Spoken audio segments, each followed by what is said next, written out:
Hello, Aethel here, and today we are back with another tutorial. This is actually a live video I am doing on the Meshbody Classic channel, and I am recording it here for YouTube. So I'm gonna, I think, get started. Okay, hello everyone. Thank you for being here. As I told before, you can feel free to ask any questions. I just ask you that you don't use the microphone, or if you use your microphone, please don't interrupt me. And wait until I stop talking to ask your question. As I told before, and I will repeat again, this video is being recorded to YouTube, and it's gonna have a lot of information, so I will take care to put timestamps on everything so you feel an easier time when searching for a specific part of the tutorial.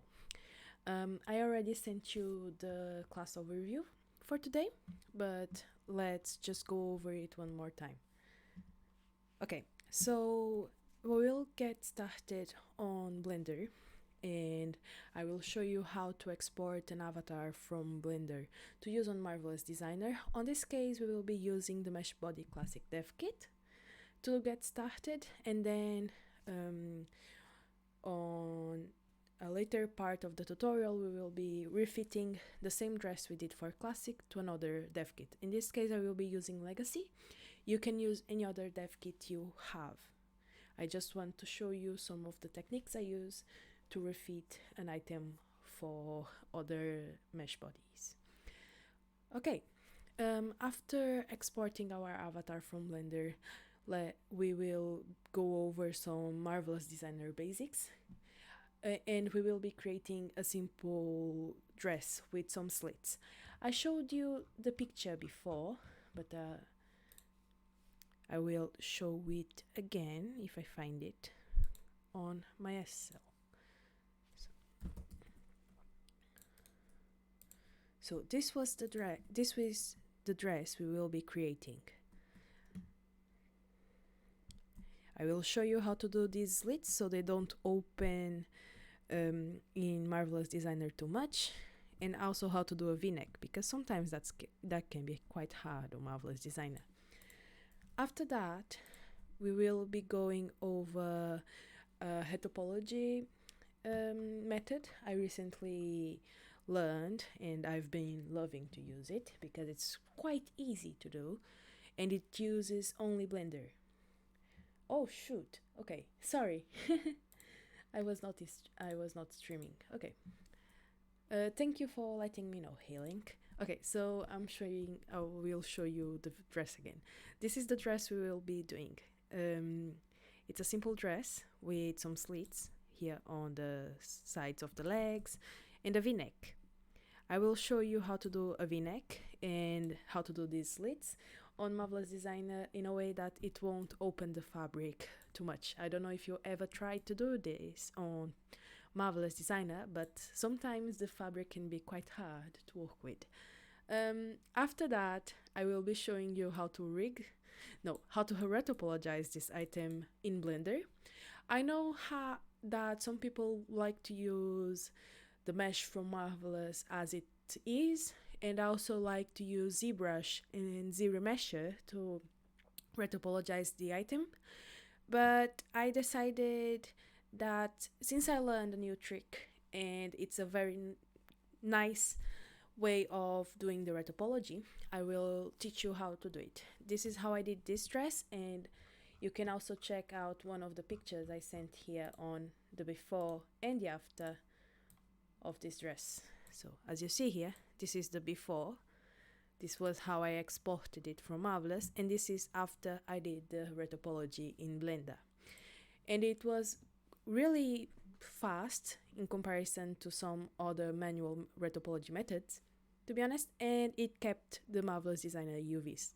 That it's quite important for me because I really like the Marvelous Designer UVs myself. Then I will show you how to rig the item, and we will be using Avastar to rig this. I already have a tutorial on how to rig without an add-on. I don't have a video of it yet, but that's something I will be doing on the future, a video on how to rig without Avastar. But since this is going to be quite a long tutorial, I decided to not include this part here for today. After that, we will be testing the item in world, and then after we see that it's looking good, I will go to Zbrush Sculpting Highpoly details on our mesh. After that, we will be going over texturing in Substance Painter, and also how to create your own export settings for Second Life for Substance Painter, because Substance Painter has its own presets, but you just want to actually the maps you will be using yourself for Second Life. So I will show you how to do that. Then after doing the textures, we will go over refitting in Blender for other dev kits, and I will be using Sculpt tool and proportional editing. I use both. Sometimes some people like to use only one and others only like to use the other. I like to use both for different things. Then I will be showing you on Photoshop how to create your own HUD design, and then how to create the HUD in Second Life using the BOSH script I sent you here before. Then we will be doing a demo and taking a vendor picture for ourselves and creating a marketplace listing. So it's gonna be quite a big tutorial, as you can see. Let's get started then, and let's go over to Blender. Here in Blender, let's open our dev kit. I will be opening the Meshbody Classic Dev Kit in Aethel. It's quite a preference of mine to not load the UI. I really like to work with the same UI every time, so I really prefer to use the normal UI from Blender. So I just go here and click in load UI, so it's not selected anymore. It should look like this. The box should not have a blue check. I will use the Aethel kit with Meshbody Classic and Meshbody Legacy kits. You will always use the Aethels. That's how the body comes naturally to Second Life. So if you use the T-pose, you will have some problems on the shoulders. So it's not recommended you use the T-pose kit. Use always A-pose when working with Meshbody kits. Okay, let's open this, and here we have it. On Blender 2.79, you open the 2.79. Since I'm using 293, I will be using the 2.8 plus version of the dev kit. Here we have our dev kit. I will be using screencast keys so you can know what key I'm pressing.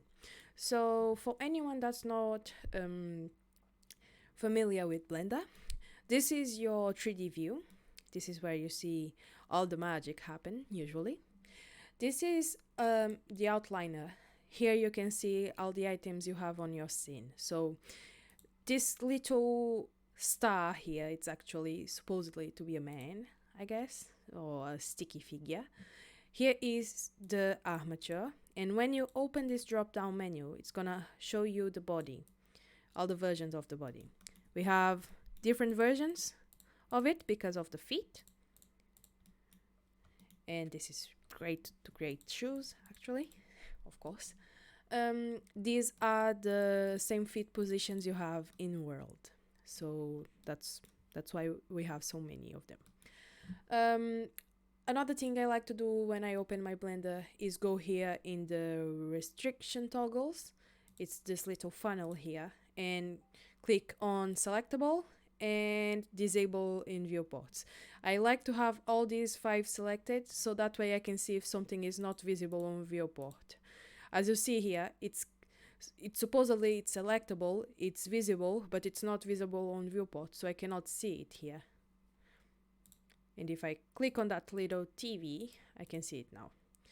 Some dev kits have stuff disabled on viewports, and it's always nice to know if that's the case or not.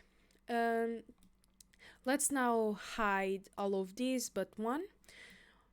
This one's good for me. I'm not doing any shoes or anything related to the feet today, so this one's pretty good for me. Next, what I will be doing is going over here to the material properties and delete the skin shader. For some reason, when we export the item with the skin shader on, it does not show up properly in Marvelous Designer. It will show up transparent and you won't be able to work with it. So I will delete that, whatever. Here the body gets grayed out. That's because it doesn't have a material there. Okay, this is actually pretty good to be exported as it is. But here comes a quick tip. If you are doing any kind of turtlenecks or anything that goes a little bit over the neck, I would recommend you extruding this loop here up. So you just press Alt and click on one of the vertices there. It's gonna select the whole loop, and you click on E to extrude and Z or Z, whatever you prefer, to go up, and that way you will not have such a hard time creating turtlenecks. I will leave it how it is. For me it's good or whatever. I won't be doing anything that goes over the neck today, but let's keep it there. Next, what we will be doing is now exporting this to use on Marvelous. What we will do is select it. As you see this slightly orange outline, it means that it's selected. We go here in File, Export, Wavefront OBJ, and we give a name, whatever name we want to it. Of my own preference, I like to create a folder for my creations, so I will call this Luna dress. Yeah, I will call this Luna dress, and I'm gonna click on that folder, and let's call this, sorry, I just slapped my microphone. Let's call this mannequin classic, and I will limit to selection only, otherwise it's gonna export everything you have on your scene, and we don't want that. We just want the one we have selected. So limit to selection only, objects as object groups, scale, path mode, forward and up, you don't change anything there. You just really click on the selection only and give it a name. So now we click on export and wait just a little bit until Blender exports it for us. It exported. Let's open Marvelous Designer, and here is what some of where the magic happens. That phrase didn't make any sense, but whatever. Okay, let's go here into File again and go into Import OBJ. Let's go to where we saved our mannequin, click on it and open. Import OBJ basic, you want the load type to be open, object type to be avatar. You want this to be selected, so automatically add arrangement points, yes. The scale should be meters, so you have, it's when you open Marvelous for the first time, it's gonna be something around millimeters. You want to change it to meters. The scale is 100%, we don't change that. We don't change anything in the axis, and the translation also, we don't want anything here selected. Don't use align bottom to ground, especially because when you are doing like, usually some of the bodies are going to go a little bit under or over the ground sometimes, and you don't really want to be moving your mesh too much in Blender after you do it in Marvelous. So I just don't click on that. So, okay, and let's go. Yes, Tony, I am recording. Okay, so as you can see, we have the body here, It's quite a lovely body, just has some big titties to work with. And sometimes that can be quite hard, as you will see later. Okay, so here on Marvelous, we want to use our middle mouse button to move around, our right mouse button to rotate, and to click on stuff we just use the left mouse button. You can use the scroll of the mouse to zoom in, zoom out, and that's the basic commands here. It works the same for the 2D view. This is where we will be drawing our pattern. Middle mouse button to move. This time the right mouse button, it's gonna open some drop down menus, and the left mouse is to click on stuff. Okay, let's start creating by a simple shirt pattern without sleeves. Maybe we should do some sleeves so you guys know how to do them. So let's just click here on this square called polygon. And here we can draw stuff. The other two are the square and the circle one. I don't use these as many times as I use the polygon tool. And before we do anything else, I'm gonna go here into preferences. I'm gonna go here on preferences, gizmo, and change my gizmo preferences to world coordinates. Do that because it's just easier to work with the gizmo when it's that way. So go here and change that. Okay, so let's do a shirt pattern. I'm gonna show you how a sewing pattern looks for a shirt, and that's basically what I will be basing myself with. So as you can see here, this is quite a normal, really basic t-shirt. And we want to create something like this. Not as perfect as this one is, but something similar. It's just how Marvelous works. You draw stuff there and it creates a clothing item, I guess. I can say it like that. Okay, so what I'm gonna do here is I'm gonna draw only half of it. And let's go slightly down. Yeah. So, and I'm gonna do it like this. This looks quite funny. As you can see, it wouldn't really fit the body very well here. So what I'm gonna do now is I'm gonna go here on the second triangle with the mouse button and click there, hold, and go here on where it says edit curvature, and you can see the keyboard key to go to this one, it's C. So I'm gonna just click there, but as you can see, I can also click C to go there. I use keyboard keys a lot on my work, and I will be doing that one. I will just click on that segment and hold, click and drag it a little bit. I will do the same here, and I will do the same there. And we will end up with something like this. This is not enough to create a dress, but it's basically what we need. I will click on Z. This is Marvelous Designer 10, if I'm not wrong, but should work on most versions like 7 and 8. Most of the tools I use have on the other versions, okay? You're welcome. Okay, now that I press, I was on C, I was in edit curvature. Now I want to edit the pattern. So I can now either press on Z, or I can just go there, hold, and click on what I need.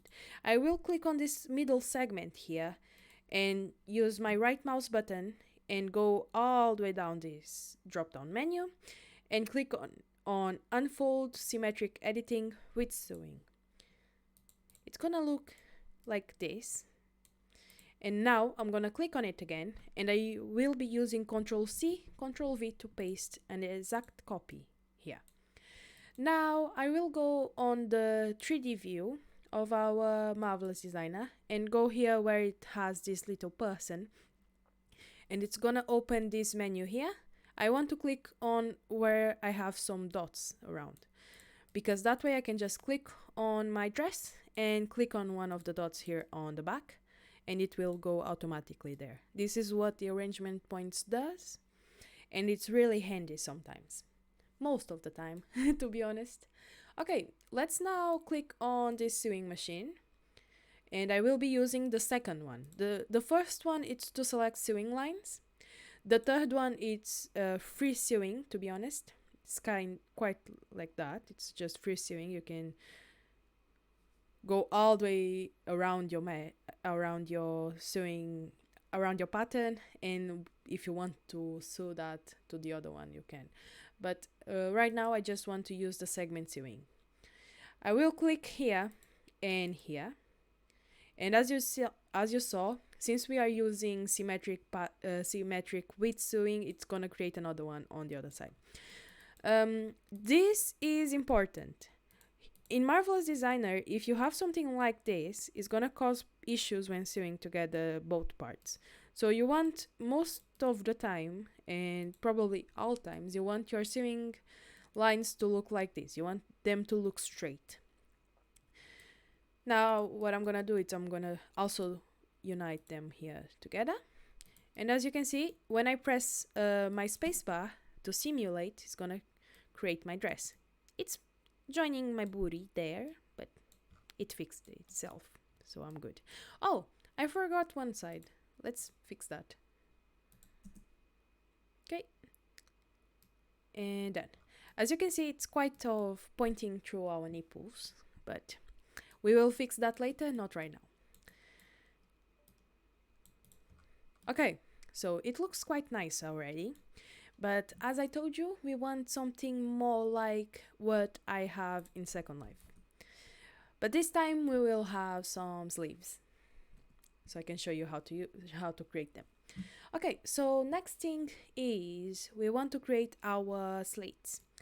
First, I will show you how to use the pen tool to create that, because I want a V-neck here, and I could just use this tool here that's called internal polygon line. It also have rectangles, ellipses, and darts. I will be using the polygon line. That's how I will be doing the slits on the legs. As you see here, we have quite some nice slits here. They are slightly bigger than what I need, so I will decrease their size. And for me right now it looks good.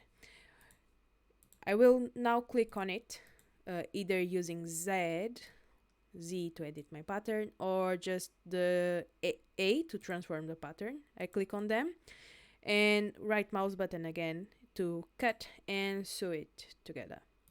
It's gonna create these little triangles.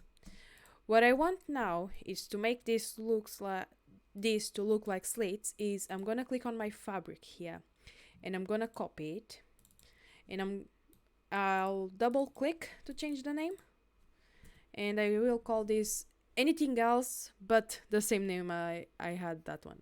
I will call this transparent, and change the opacity to 0. Then I will select my slits and go down here the property editor, and go here to where it says fabric and click on that transparent. As you see, we now have some slits. If I didn't have this little bit of fabric here, this is what would happen. As you see, the slits opened quite a bit, and since I like to have a little bit more control on that, I will prefer having these little triangles here. Okay, now let's do the V-neck. The V-neck, it's gonna be slightly different. I could use the same technique here, but I want to show you another technique you can use for your clothing. So I'm gonna go on my 3D tools, and here you can see two t-shirts drawings, and one has a pen over it, and the other one has a pen that you can see really well and a mouse button. we will click on the second one. That one is called line 3D pattern. This one can be used to draw on our pattern. As you see, I'm clicking here, and if I click 2 times on the same spot, it's gonna create a drawing. And then I can convert that by clicking on the first one, that is the t-shirt with a little mouse button. By clicking on all of these using shift to select multiple, I can go here and convert internal shape. That's not really what I want right now. I want a V shape, so that's what I'm gonna do. It's going over our boobs again. Let's fix that. And okay, looks better. Not perfect yet though, but whatever. I'll fix that later. Okay, I'm gonna click on the t-shirt again, and I'm gonna click somewhere where I want this to be. Since we have our pattern being quite symmetrical, and everything we do on one side is gonna go over the other, I won't do the full V here. I will just do middle half of it, and then use the convert to internal shape to create the other one. Here I'm gonna use Z again and move this pointy a little bit, the point a little bit. Okay, looks good to me. And I'm gonna delete that one, so I'm gonna delete that point. I'm gonna use A again, or click. I'm gonna click now on the plus with the mouse button, so I can click on my pattern, just so I can move it a little bit. Now I'm gonna use A or Z, one of the two. Click on both of these and just it's VZ, I think. Yeah. Okay, click on that, and I'm gonna go again on cut and sew. As you can see, it's not one vertex here, and I want it to be one vertex. I didn't realize that, so I'm gonna go really close and click on Z again and move that just a tiny bit. Now I click on the internal line again and use cut and sew. This time it worked. Now let's click on it again and go to our fabric and click on transparent. I'm gonna have to move this up. Yeah. Okay, so now we have a dress going. Now let's do some sleeves for it. Okay, I'm gonna use my polygon tool again, and I'm gonna create a shape quite like this. So it's not really a rectangle, it's not really a square. Oh, I think I clicked on the wrong one. Yeah, I clicked on the wrong one. I clicked on the internal line one. Okay, so I want a shape quite like this. It's not really oh, I know why it's I was selecting it with the wrong fabric. Okay, so I click on the top one and then I create my item, otherwise it's gonna be transparent. Oopsie. Okay, so I want a shape quite like this because it's not really a rectangle what we use. Hi Valian. Yes, there is. Here.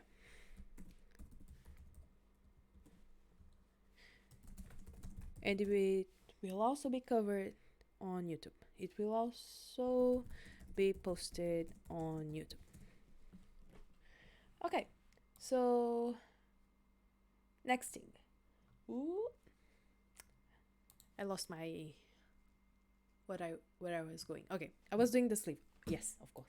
I was doing the sleeves, so let's show you the pattern of the shirt again.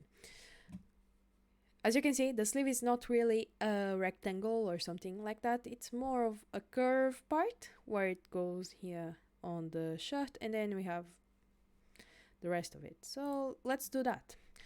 I create something like this, then I go here and I go into edit curve point, and I create one here and another one like that. As I see here, it's quite elevated, so I want to change that a little. So I'm gonna make sure it's not, this point cannot be over that one, so it needs to be slightly down. Otherwise it's gonna look funny. Okay, now what I'm gonna do, I'm not gonna do the same I did for the dress. I'm gonna click on it and I'm gonna create a symmetric pattern. And now what I'm gonna do is I'm gonna click on both of these and go here on my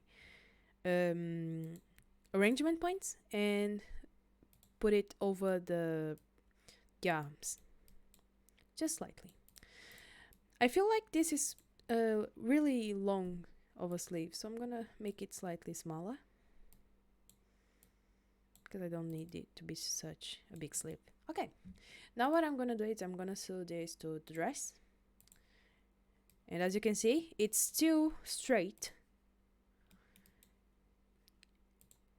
If it was wrong, it would look something like that. It cannot look like that, as I said to you before. It needs to look slightly straight, so you can see all where the points are going.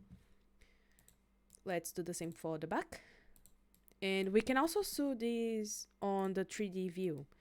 So do something like that, as you could see. Let's do the same for the top of the sleeves. And I won't do the same for the back yet. I will first simulate. And now I will unite, sew together the back side. Oops, I forgot to. Okay, blah. Sorry. This looks quite nice. The sleeves, the boobs are a little big on this dev kit, but whatever, I can work with that. So we have now some sleeves for our dress. Let's now duplicate this.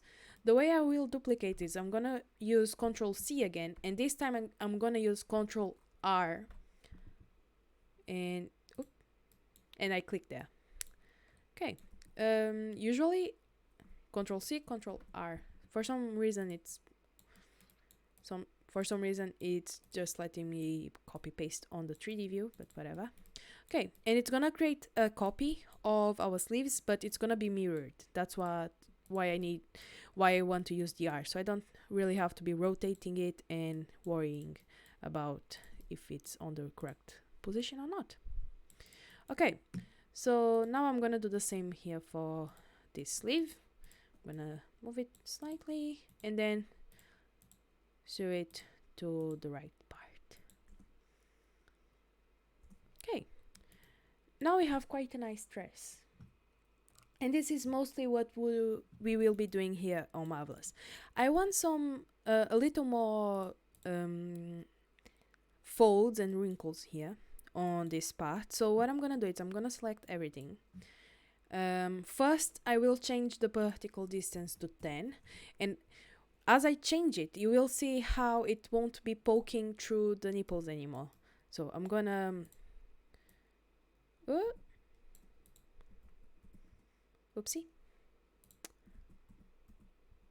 I moved it way too much. Oopsie. Okay. I'm gonna select everything again and I'm gonna do the 10 particle distance thing. Okay. I did that. Let's wait for Marvelous. Now I'm gonna click on the front of the dress and just move it slightly up. Let's wait for Marvelous again. And as you can see, it's not poking through our nipples anymore. That's because we have enough topology to cover that. Okay, next thing is I need more. I don't need it especially, but I want more more folds here.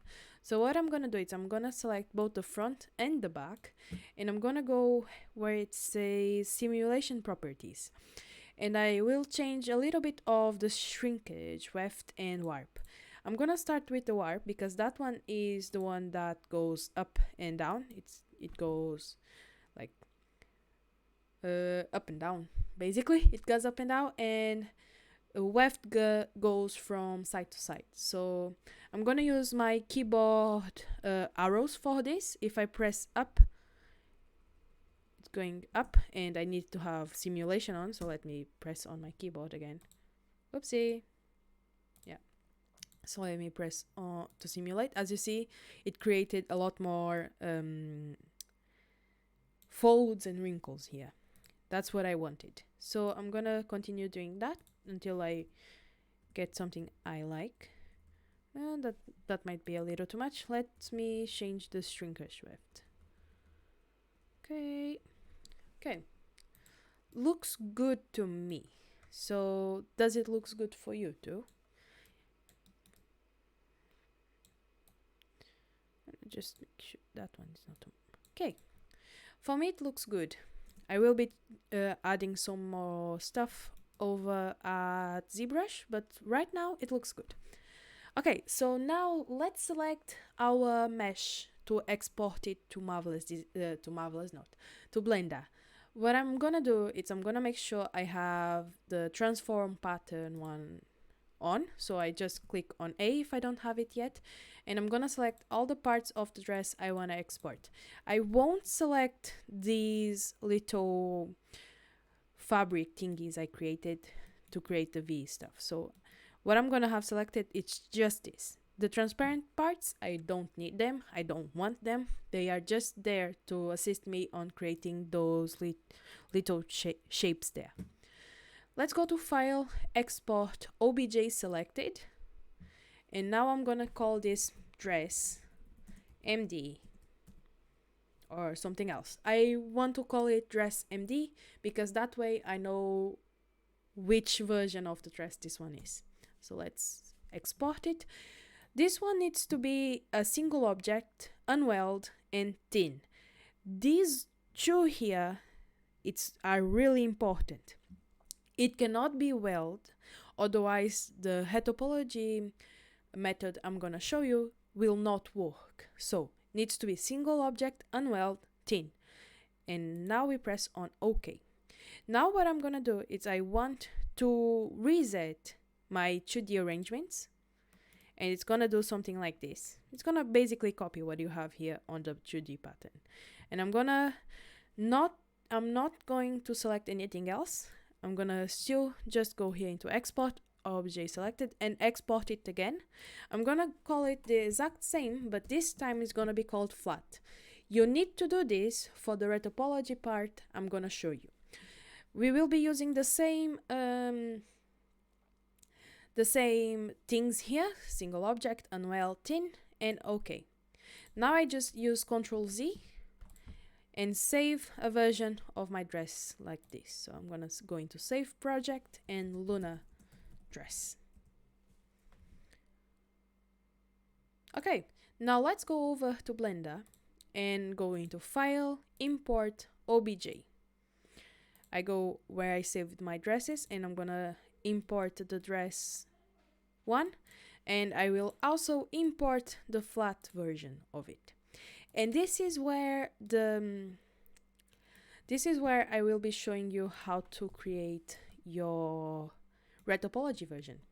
Okay, I decided to move it slightly upwards, so I will make sure this point here it's there on the start of the scene. So I'm gonna still with it selected, I'm gonna use Ctrl A and Alt Transforms. So now the dot is in the correct position.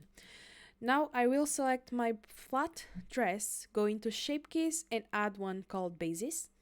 Then I will select the Highpoly dress from Marvelous, and then I'll Shift click on the flat, go here on this arrow and join as shapes. Ooh, okay, something went wrong. I think it's because I need to apply the transforms here again. So let me delete that one, and let's click on both and apply transforms. Let's add a shape key only on the flat one. Now let's click on the dress from Marvelous Designer, then click on the flat, then go here and join as shapes. Now let me click on that one. Should now work. As you saw this magic happen, it assumed the value, it assumed the position of our dress. That's what we will be doing to our Retopology. Now what I'm gonna do is I'm gonna hide everything but the flat part of our dress, and I'm gonna create a new plane. For me to create a new plane, I'm gonna go here into Shift A, add mesh plane. This is quite a huge plane because of the scale of the dev kit. So I'm gonna just go here on the drop down menu, and I'm gonna add 0.02. Okay, that's a much more manageable size. Okay, now let's enter edit mode by pressing tab, and I'm gonna delete those 3 vertices. I just click on them and use Shift X vertices, and I'm gonna have only 1 remaining. Now I'm gonna enter front view. I just click on 1, and I will go really close to my pattern, and I will use now the snap tool. How I will be using the snap tool is by using vertex to snap, and let me click on my tool. As you see, it's gonna snap to my pattern, and every time I use E to extrude, it's gonna create what I need. Okay. Now, something else we need to keep in mind is we need the same number of vertices here that we need here. Otherwise, it won't match. And it's important that it matches. So let me go here and see if we have the statistics on. As you can see, we have 7 vertices here. I want the same amount of vertices here. So let me do that. I want 1, 2, 3, 4, 5, 6, 7. It's really important because otherwise it won't match and the method will not work as well. Okay, now let's do the basic shapes again. Okay. Usually for me to do this, I like to start with a basic outline of the dress. Mostly what we did on Marvelous, so something like this. I'm using only extrude and just following what we have in here. So let's go. And then I will be adding the newest stuff. So like I will be adding loops and new vertices to where I need them. Let's create a face there. Okay, so here we kind of have the dress going. Let's do the same for this part of the sleeve, since the sleeves are mostly mirroring of each other. So let's see. Now, since we have 7 here, we have 7 from here to here. I also want 7 here on the ground. So what I can do is use subdivide and increase the number of cuts. And as you can see, as I change here, it's also changing the number of vertices we have selected over to the properties of our scene. So that's good. Now what I'm gonna do is I'm gonna use F to create faces, and I will keep pressing F to create them. And we will have something like this.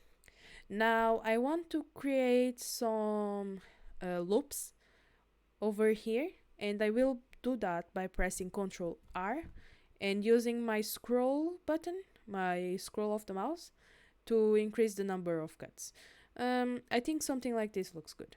Now I will select this by using L to select linked, Shift D, and I will use RZ to rotate in 180 degrees. That way I have the exact same pattern I need for the other sleeve. I will do the same just to the other sleeve, since they are exactly the same. And then I will go over to my dress. So now we have most of our Retopology going. Okay, so now let's do the same for this part here. We have 7 here, we have 7 here, we also need 7 here. So let's go into subdivide and increase the number here. Okay, now we just use G or J, don't know how to say it properly because yeah. And we just go and put it where we need it. Okay, that looks good. Let's now do something here. I will use subdivide again. Yeah, sounds good. Let's use F other time. Okay. Oh, for some reason I don't think this has enough stuff. Oh, okay. This one has one too many vertices. So let me fix that by merging at last. Oh, no. Okay. This count is right. This one isn't. So let me see here. I can delete that one. Let me dissolve that and move those a little bit up, I guess.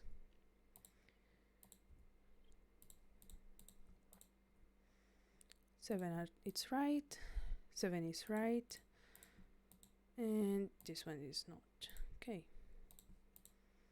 Oopsie.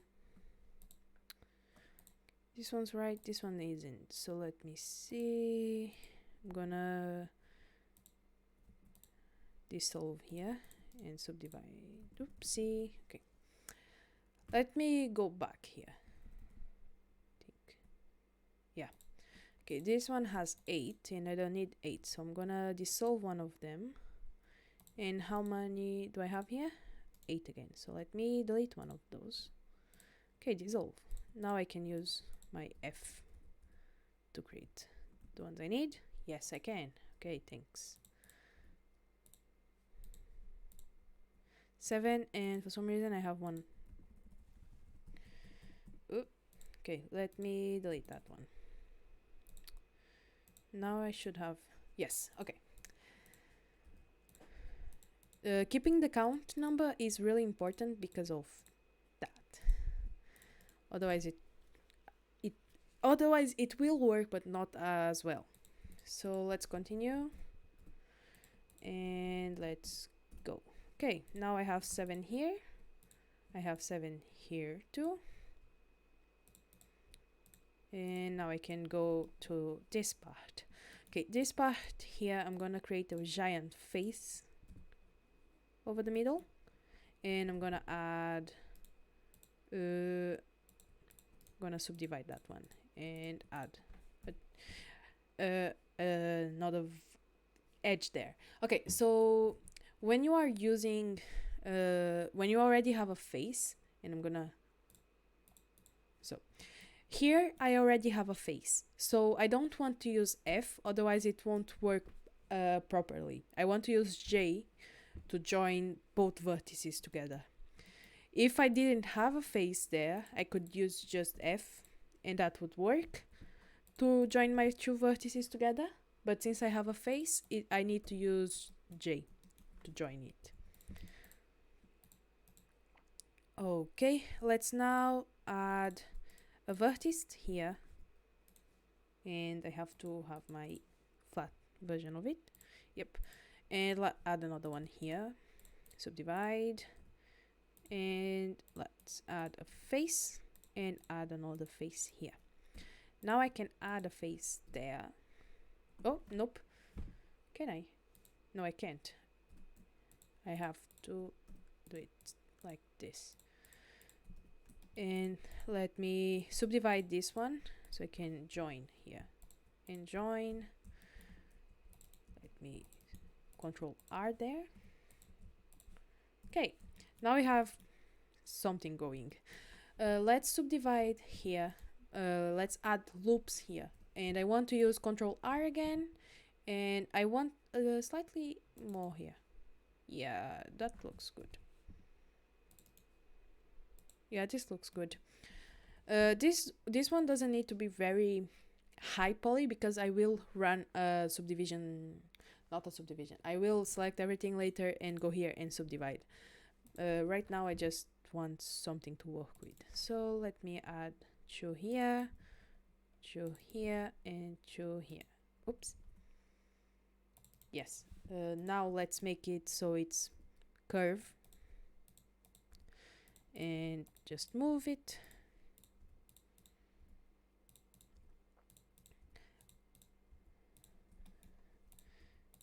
Here and here. Okay, now I'm gonna select this by L, select link it, and I will shift D again. And I will just make sure it's on the right spot. Now I will merge these these here. Center, center, center. Okay. Now I want to create the neck part for this. So this is my hardest part, is always to create this neck part. I'm gonna do something like this. Now I can go here, join. Nope. Okay, F.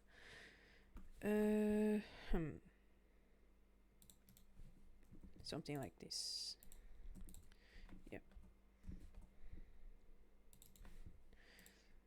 Let me join all of these on center. These ones too. These ones too. Not that one. Center. Okay. Now what I want is I want something like. Actually, I can take this one off, this one off, this one off, and just do this. Yep. Okay. Yeah, this is a quad. It works. Okay, now I can select everything and I can just hit subdivide. As you can see, it's not really high poly. It's 1K of vertices. It's not really too high poly for Second Life. So, considering that we'll have this doubled later by using Solidify, it's not really too much. So I can add another subdivision surface if I need to. Right now I will just fix up this neckline again, just out of preference. Do I need to fix anything else? Here. Just that curve there.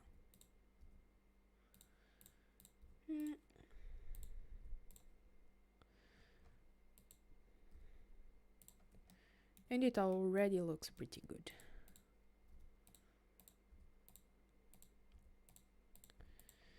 Now let's go here to our plane, and now I want to select my plane and I want to go here on my modifiers and use surface deform, and my target will be the flat version of my dress. Now the interpolation can be any number you want. I always use the max one. The interpolation, if I'm not wrong, affects how smoothly this will go. 16 never failed me, so I will be using it. And then I go here and use bind. The target seems to contain concave polygons, so what I'm gonna do is I'm gonna click on it and I'm gonna go into edit mode. With everything selected, I'm gonna go here into mesh, clean up, and split concave faces. And that will probably fix our problem. Let's use bind. Yes, it fixed it. So now let's go to our dress, MD flat. Let's go to the object at properties again. And if we go here into value, it's gonna assume the form of our dress. As you see, it's quite low poly right now. So I think I'm gonna add another subdivision surface. I think I will subdivide it again. So I'm gonna select everything and subdivide. Now I have to go here and go unbind and bind again, and now I can do that again. So let's go here and just do it. And I think this looks much smoother now. What do you think?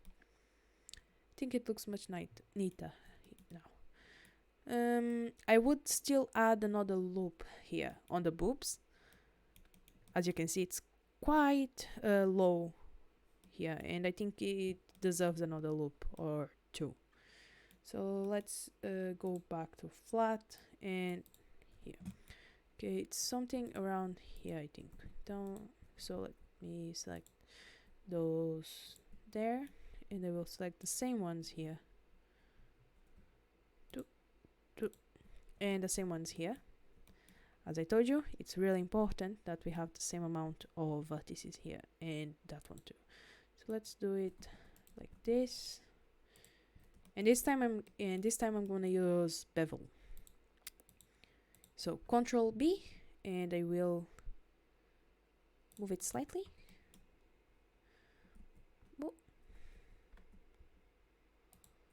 Okay. Let me select everything first. Maybe not. Okay, Control B, bevel, and for some reason it created these weird polygons there. So I'm gonna use F. I'm gonna use the face and I'm gonna fix that by dissolving faces, I think. Nope. Faces. I use 2. Fixed.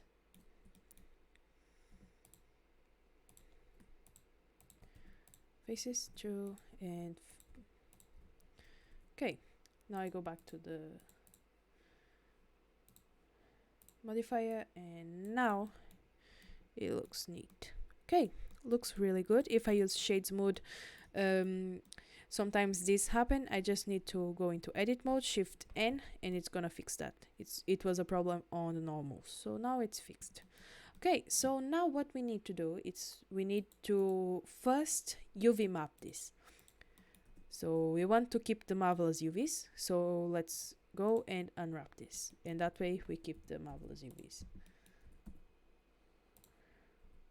Okay, make sure this fits the UV view. I can fix the sleeves later and fix the UV later. I just want to keep them. So now I can go back to object mode and apply this modifier, and it will keep itself like this. Ta-da! Now what do I know? What do I need? Now I want yes, now let's make so this it's not poking like that. Okay, so I want to have the UV sync selection on, and I want to go here into edit preferences and make sure you have add-ons, loop tools. This is an add-on that comes with Blender naturally, so you don't have to be worried if it's if you have it or not. I always use it, and it's really important to me to have it. So make sure you have it on your Blender, because we will be using it next. So now let's click N and go to edit. First thing I'm gonna do is I'm gonna select all these parts. Yeah, I'm gonna select these parts and I'm gonna show it first here. So as you can see, we have 24 vertices here. I only need one part of this, so I only need 12 here. What we will be doing is select all of it and use bridge, and then I only select one of the sides, and I use G 2 times to move it, and it's gonna go exactly to the place where we need it to be. So now I'm gonna do the same for the sleeves, and for the sleeves I'm gonna do something like this. Only one of the sides, and I'm gonna select one of the sides of the sleeves. And now let's go and do bridge again, and now I'm gonna select only one of the sides of the sleeves and use J again. So okay, this is this vertex here. Okay, for some reason it had that vertex selected.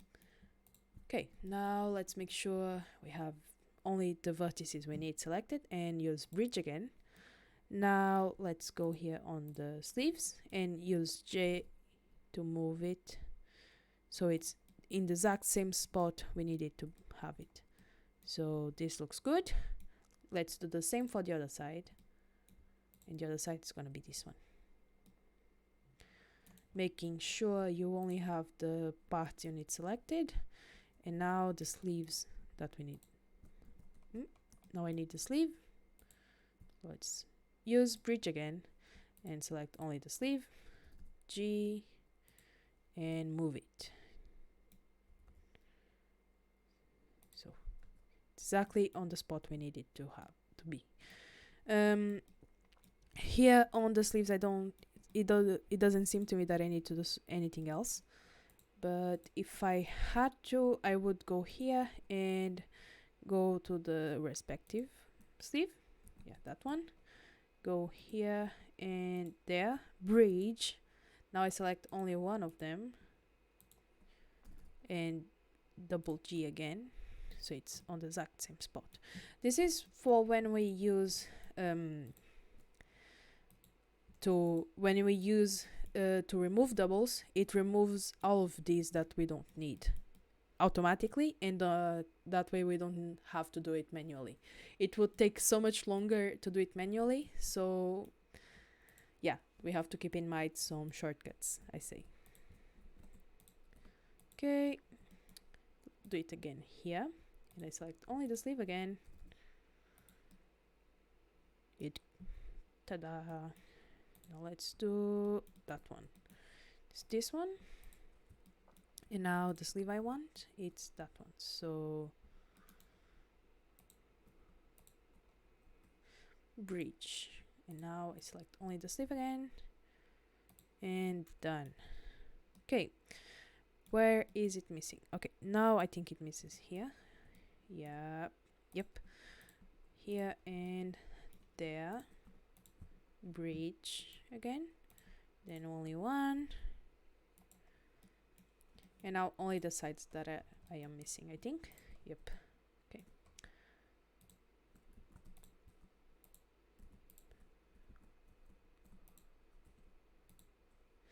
Bridge. Select only one of the sides. Now I move it again.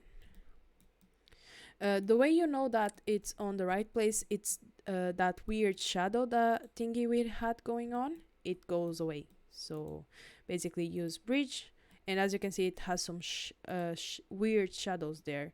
So we just move it until the shadows get out. Ta-da! Now if I go around here, and if I select the number of vertices I want to be gone, so you only need to select one of them. So let's select this one.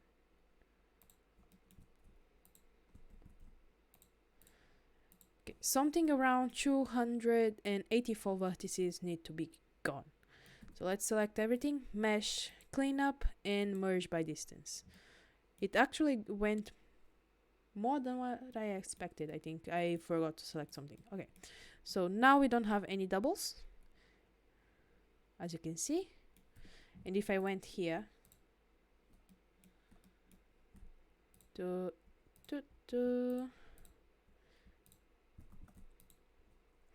if I went here and went here to Control E, mark sim, you can see we have sims where we need them. Okay, now let's go and rig this, because this is already retopologized and it's ready to go to Second Life. As you can see, it's not really heavy, but if you feel like, I think the sleeves have a little too much polygons going on, so I'm gonna just select these here, and I'm gonna dissolve that. This one I'm gonna relax slightly. I'm gonna relax it slightly. Okay, and I'm gonna do the same here.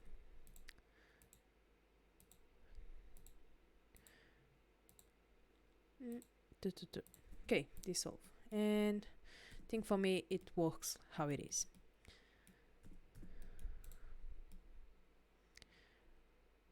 Yeah, okay, now let's do I need to fix anything else? I think I would just use a little bit of smooth and make these creases on the back slightly.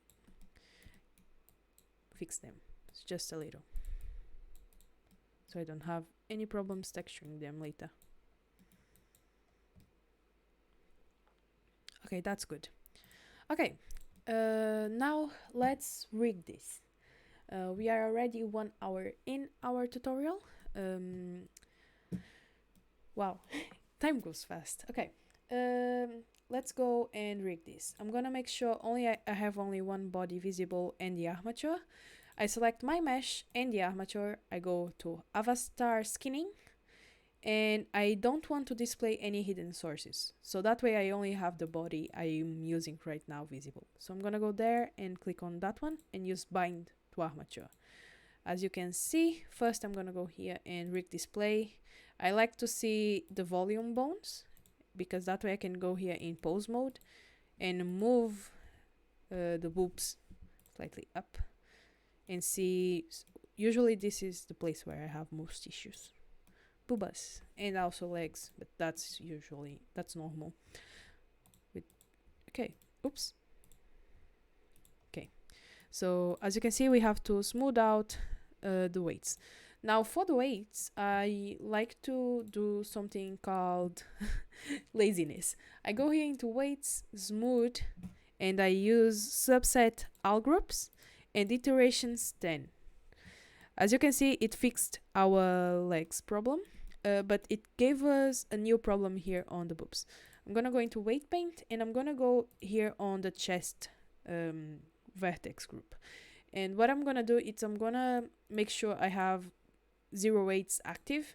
That way I can see where this bone is affecting. First, I'm gonna go into weights and limit total, and it still keeps that. Então, so I will go into draw and change the brush to subtract, so I can subtract that little problem there.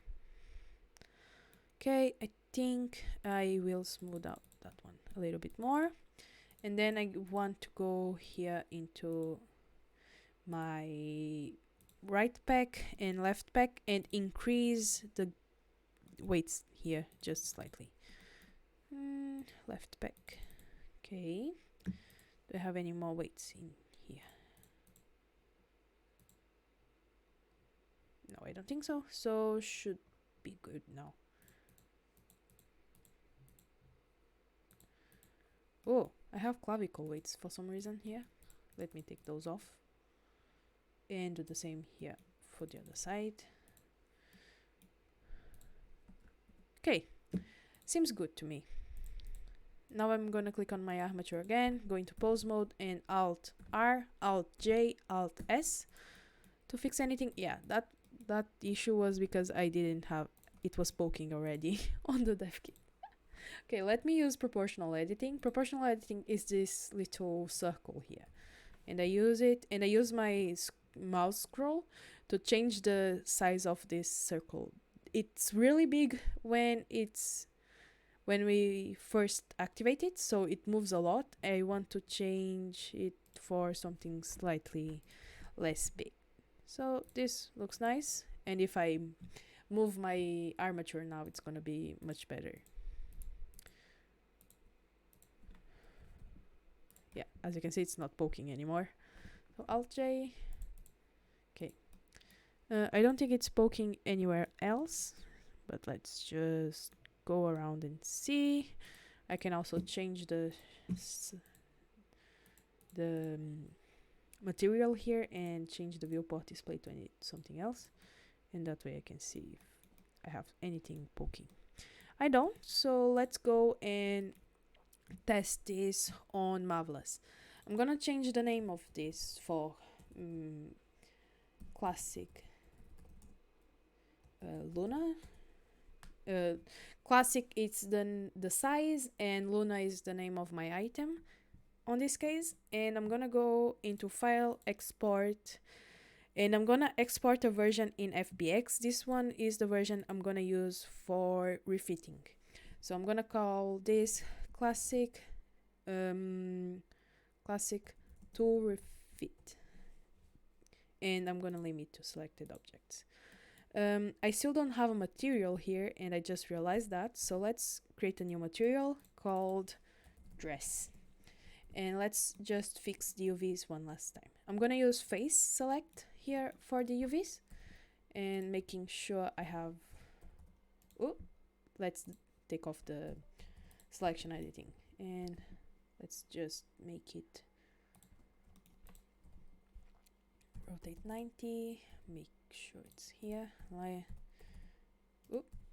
just 70 for this one.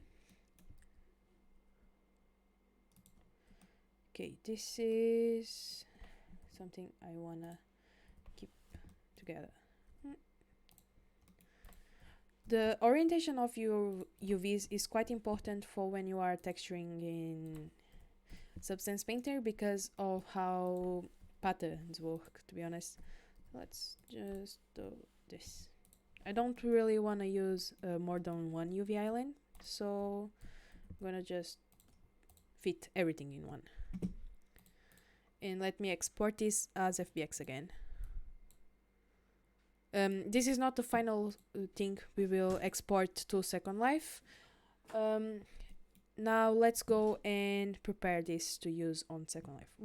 What I will add next is a modifier called Solidify. It's gonna add these weird angles here. Not these weird angles. It's gonna add these weird shadows here. Before I apply this modifier, I'm gonna go into all the places I find necessary.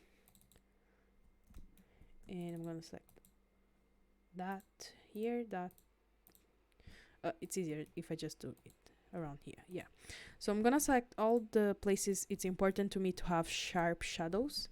So it's all the places like where my mesh kind of ends. So here on the collar, on the sleeves, and I go here and Control E, mark sharp. And then I go here on this triangle again, go to normals, auto smooth, and I make the auto smooth my max because it's gonna read the places where I said mark sharp. Okay, so now I'm gonna go here into the modifier again, and I see that it's way too thick. It doesn't really look natural, so I'm gonna add another 0 there, and that way it's gonna be the way I want it to be. I'm gonna go here. It's slightly weird here, so I'm gonna just go and I'm gonna merge these together. Center.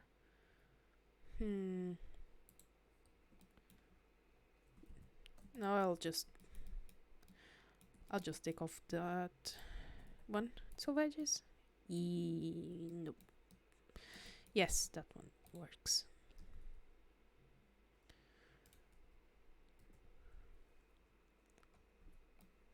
Okay, looks nice. Shade smooth again, and let's. Ooh, nope, doesn't look nice. It's poking. Okay, let's go. Control Z. Control Z. Okay, let's apply now because it already has the thickness I want. So go here and apply. And now this is ready to export to Second Life. Let's go to export.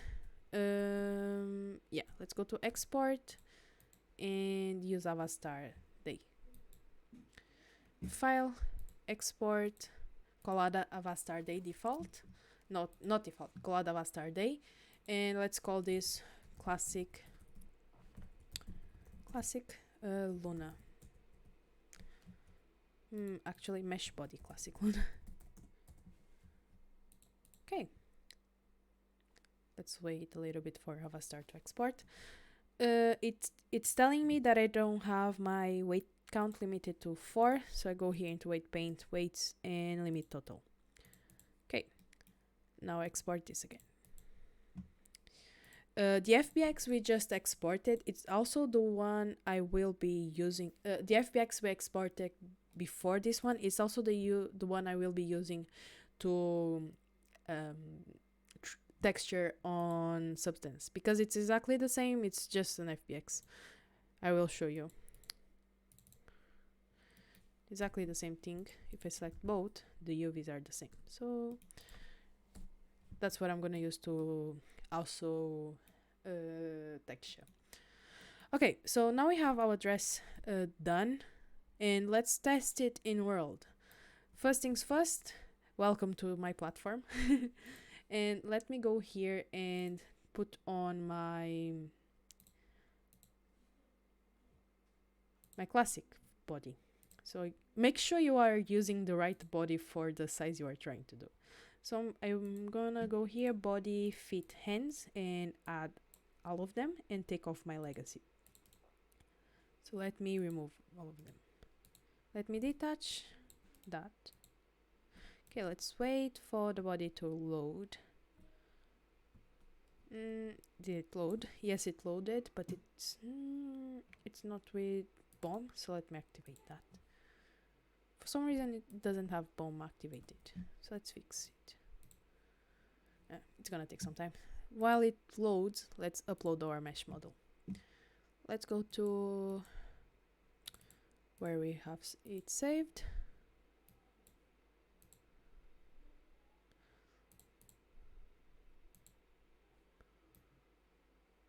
Done. Can detach this. And okay, so this looks nice. If we see here in the joint positions, looks also nice. So let's go into triangle limit. I always make the last one 0, but the others I don't really change anything on those.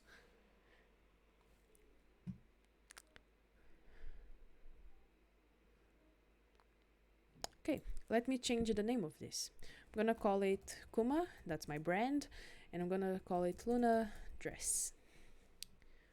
And classic.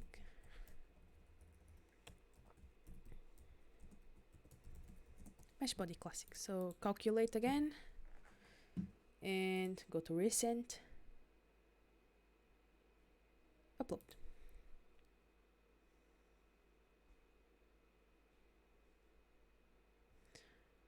Let's try it on.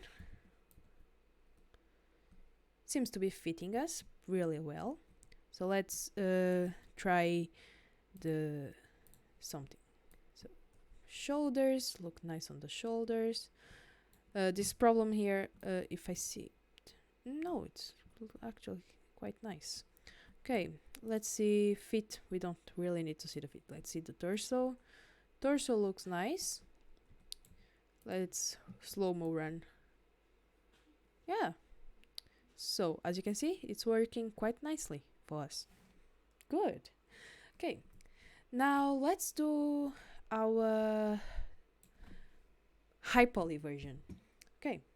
Well, I'm gonna make it stop. Let's make our Highpoly version. I'm gonna open ZBrush now.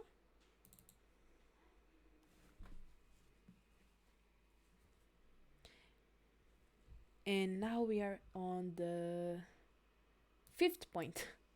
So we are in the middle of the tutorial, kinda.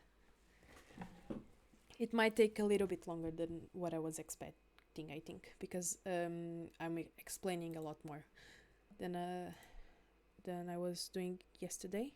Let me go here, and I want to use the classic to refit.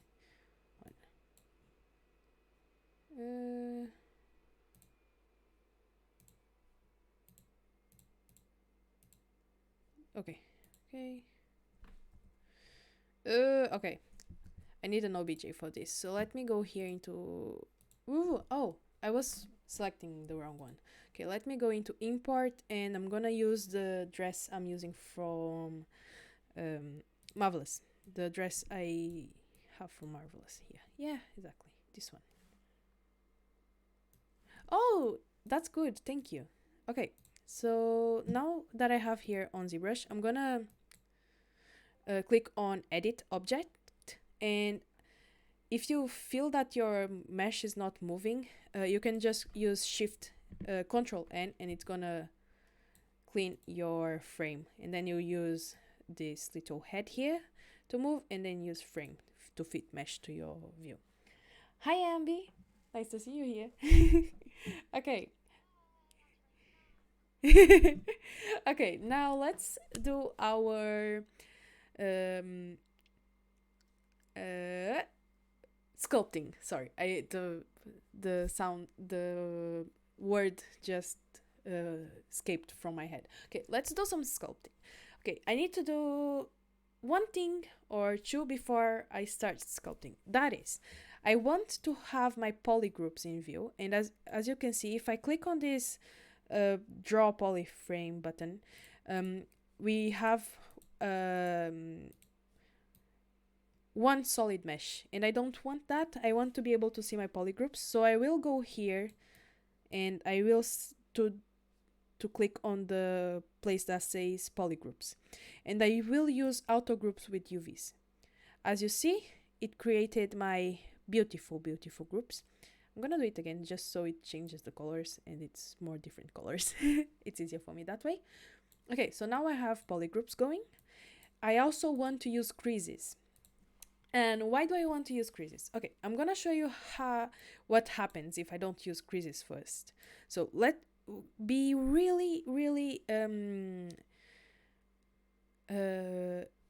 pay attention on here on this seam of the sleeve. If I use divide without using creases, it's gonna break my whole mesh. And I can fix that by using creases. If I go here to creases and increase the crease tolerance and click on it, if I use divide now, it's not gonna break anything else. It still breaks on some parts. Those parts are not as important to me, to be honest, but I think I need to make the crease tolerance a bit bigger. So I'm gonna make it max. I'm gonna make it 180, and I'm gonna click crease and use divide again. Yeah, seems nicer to me. This also happens because we have double vertices here. But if you don't want to go to Marvelous again and just fix that, you can also use this. Now what I'm going to do is I'm going to take off the lines because I want to be able to see my mesh easier. Also, before doing this of creasing or dividing, you can also zero mesh this so it has a better topology. I don't use that one too much, but I can also do that. What I'm gonna do is I'm gonna use double, adapt, and zero mesh, and I'm gonna make sure I have keep groups active. And if you see here, it's gonna give you a nicer topology than what we have now. But it doesn't. It kind of break my mesh too much, so I just won't use it. Let me go back to crease. Let me crease everything, and use divide. Divide 2 times. I wanna use move. I use move to move, zoom to zoom, and this one to rotate. It's just easier to use the buttons. I'm gonna use shift actually, to use smooth, because I want to smooth some of these parts here. Otherwise, it looks pretty good to me, to be honest. So I'm gonna just smooth some parts of it. And use divide again. Is it still?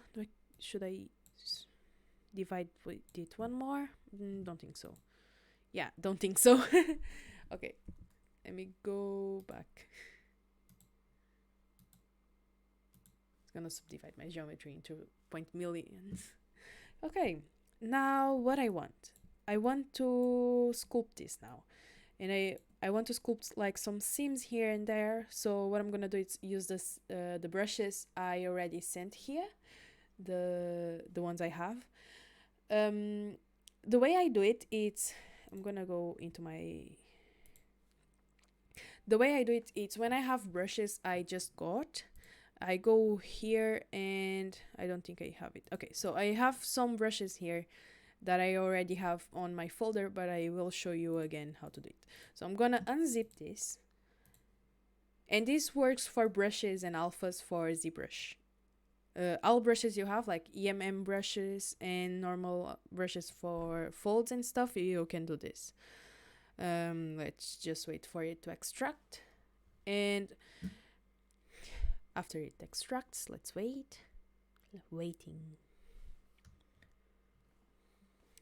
Okay, now I click on this folder, and I'm gonna copy it or cut it, and I will go to where I have my ZBrush installed, and I go here into ZBrushes, so this one, and I paste that folder here.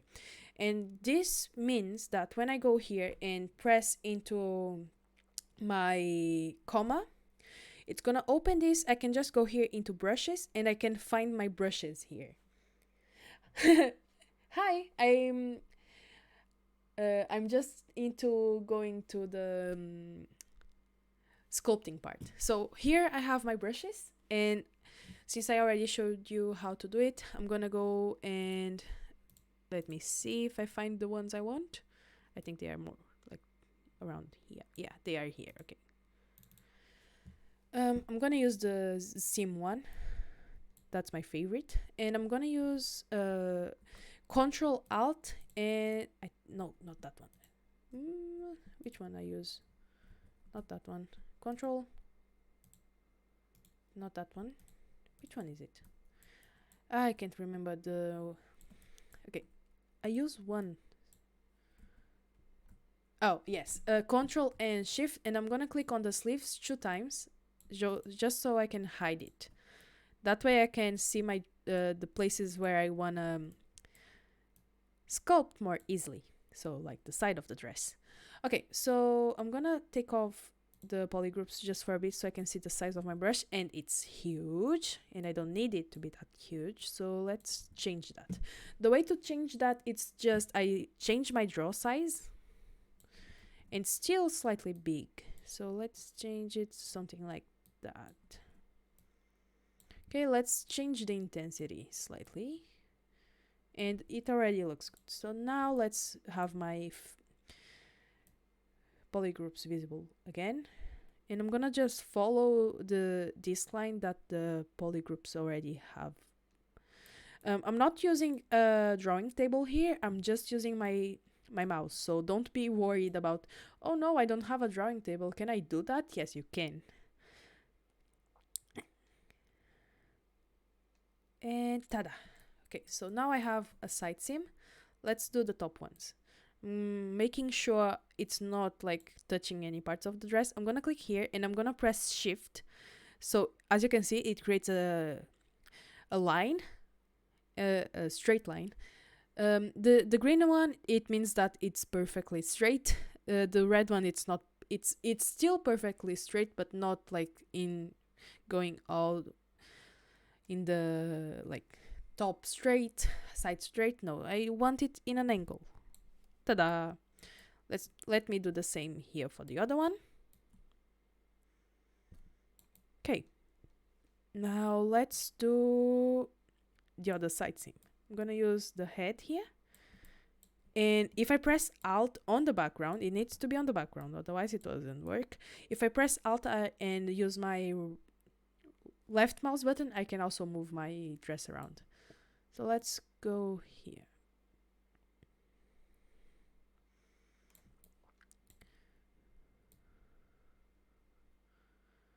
And do this. Okay.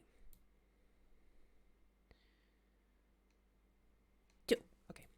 Now we have some seams going, and I also want to make some seams here for these parts.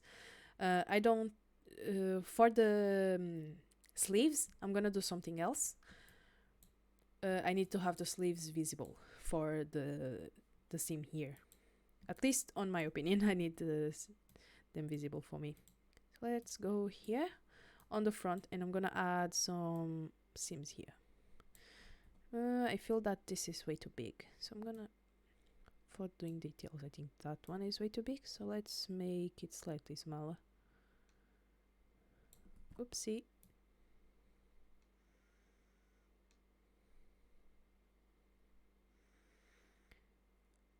Okay. I think I can use that one. Yeah, okay. Now, this looks interesting. I'm gonna use smooth here because it doesn't look as good as I want it to look like.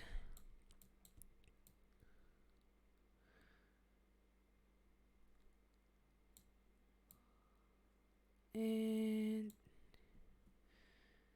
let me zoom in a bit.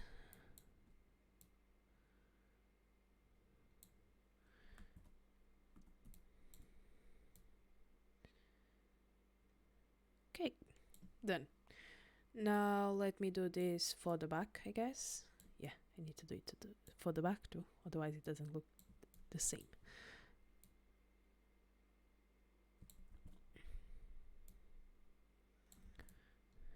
I'm gonna increase slightly here.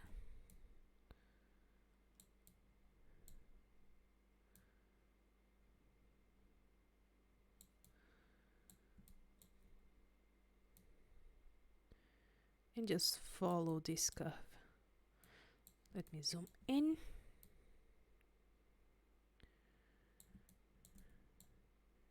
And tada! Oopsie. And tada! This one's done. Okay, now next is the back, this part of the dress. So let's do it. Okay. Since this is pretty straight, I'm gonna do it something like that. This one's not as straight as I want it to be, so let's fix that. let's do that part manually. Okay.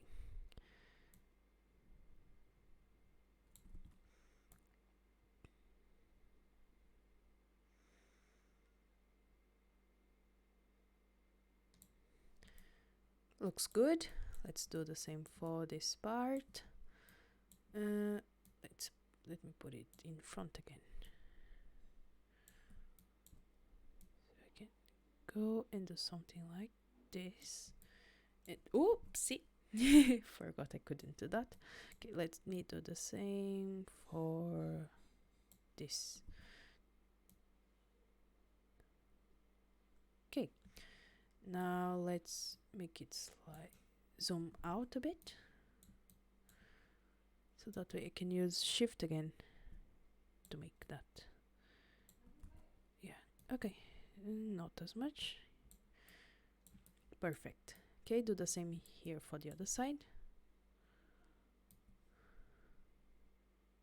If you feel that this is gonna be way too dark for you, you can still use smooth, but it can use it like on a lower intensity, and I think that's what I'm gonna do later. So if you use smooth on a smaller intensity, it's gonna smooth it, but it's not like gonna erase all your hard work. And it's not gonna be as dark as you think it's looking. You can also change the intensity of the brush, but I didn't do that, and I don't want to change it now. I want to use the same intensity of on my full mesh. Of course, you don't have to do it the same way I'm doing it. You can change the intensity. Okay, let me push that, and now do this back, I guess.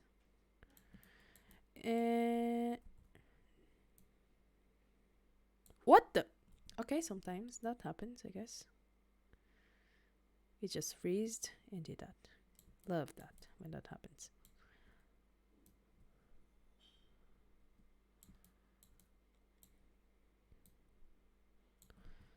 And let's do this. I think this one doesn't look as nice, so let me fix that.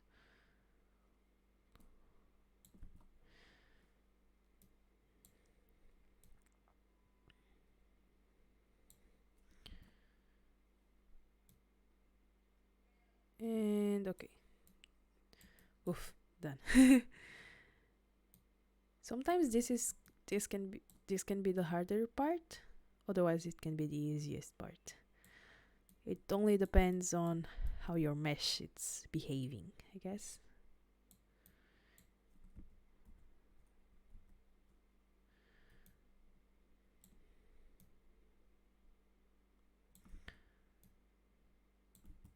Sorry for the silence, I'm just paying really attention to this part.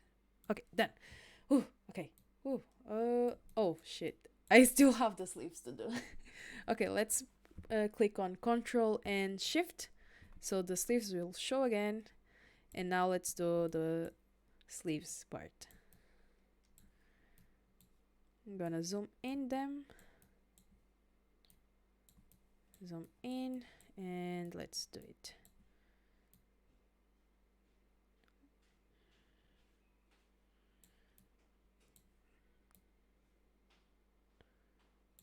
Ta-da!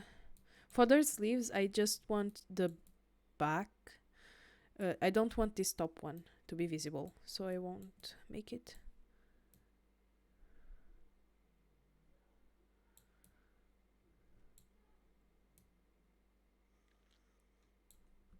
That one.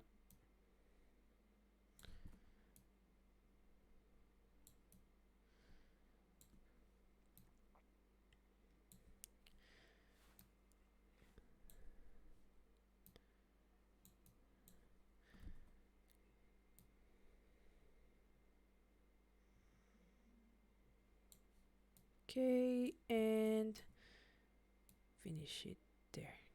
Done. Now let's do the same for this other side. Who brings the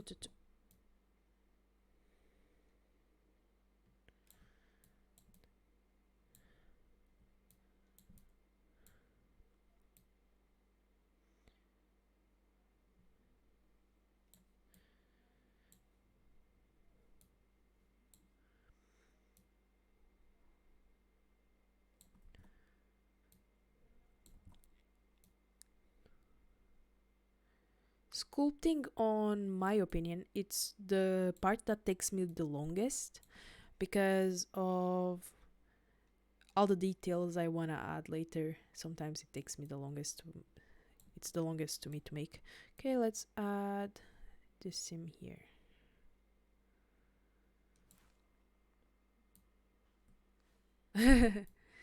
For these sims here, or the one I'm using, the ones I'm doing now.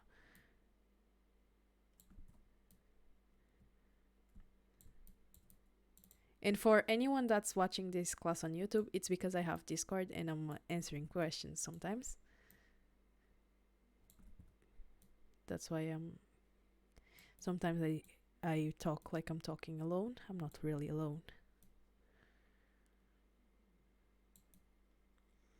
Now I'm gonna hide the dress. So let me do that so I can see. Ooh.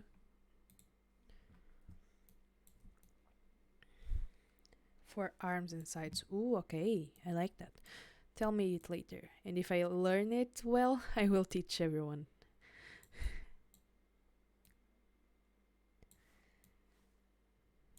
Okay. Now let's do it like this. Okay. This one's done. Let's do the other one. Where is it? Here it is. Let's make the bottom.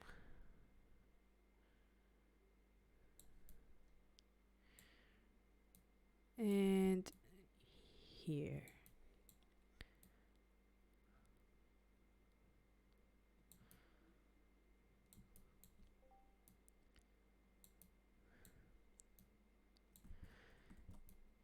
And I'm almost done with sculpting, thank the gods.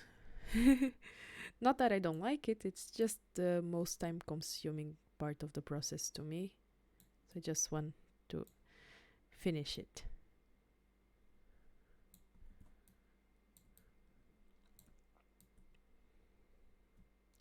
Okay, I think that's mostly done. Okay, now zoom out and looks pretty nice. I like it. Okay, I don't think I need any more wrinkles there, but just for the sake of it, I'm gonna add some. I really like wrinkly. When my dresses are wrinkly, I really like them. So I'm gonna add maybe some here. And I'm gonna use a smooth brush with bigger intensity and a bigger draw size. Make it 100, I guess. So it's not.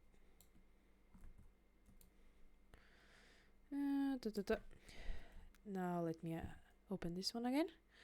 And is there anyone I want to use? This one. To zoom in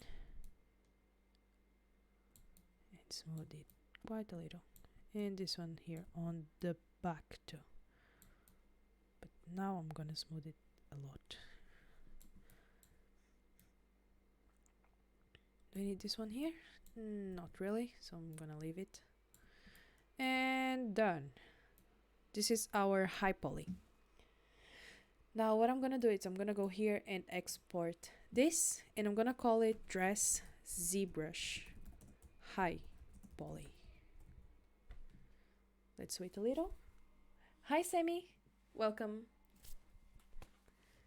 Let's wait for Zbrush to save this, and let's save this project. So let's close it, and it's gonna open this pop-up. Yes, I wanna save it, and I'm gonna call it Highpoly Lona dress.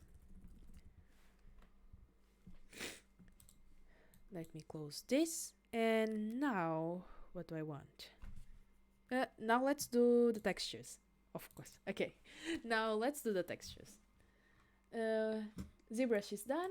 Next step is Substance Painter texturing and creating your own export setting. Ooh, this is gonna be fun. Let's open Substance first, of course. And then let me see how big the tutorial is. Whoa. Okay, we are already going to the 2-hour mark. I was not expecting it to take that long, okay, but it happens. I'm actually explaining a lot more than what I was on the training run I did yesterday, so that's good. Let's open Substance. Now let's go to File, New, and create a new file. Select. I'm gonna select it from my dress, and it's gonna be the classic to refit one that I'm gonna use. So document resolution is gonna be to 2048, and okay.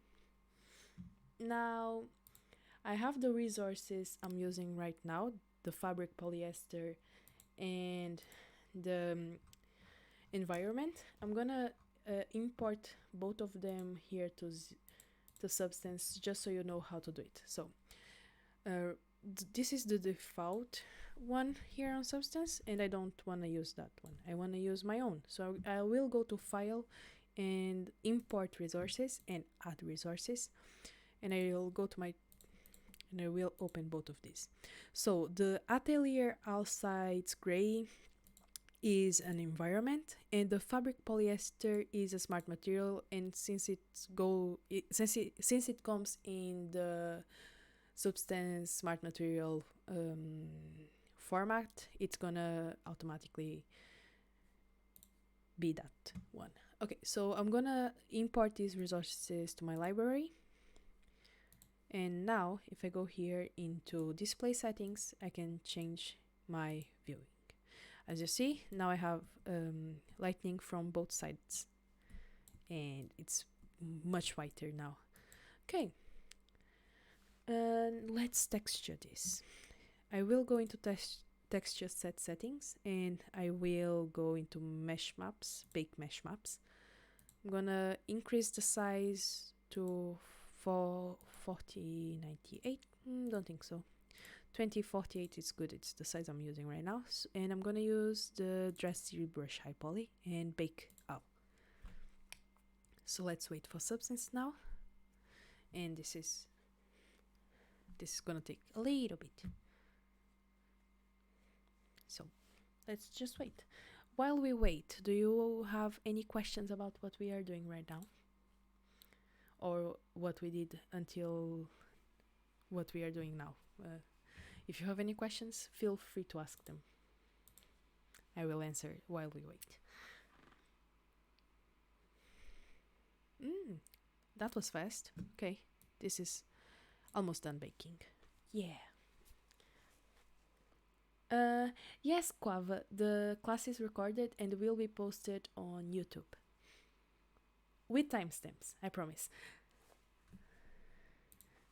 Okay, as we can see now, we have this beautiful, beautiful thing.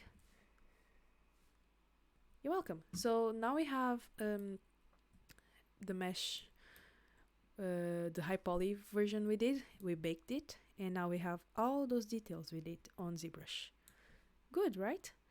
That means we don't need to worry about using a very high poly mesh, since we can just bake the details in.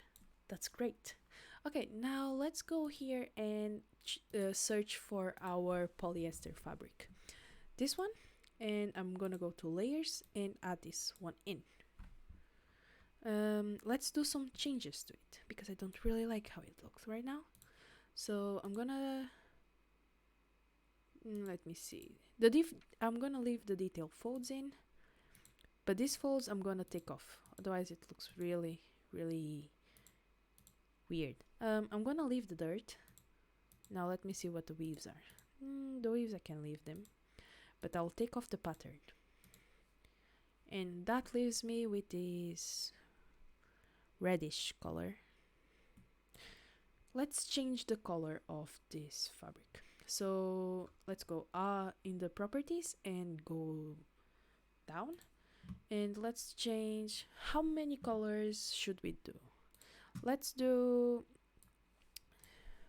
10 colors. 10 colors? 8 colors? Okay, let's do black, white, yellow, orange, blue, lavender, green. Let me put green here. Red.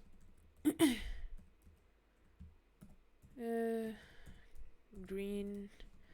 Let me see how many I have. I have 4, 8. I have 8. What am I missing? Oh, pink and brown. Yeah, that's good.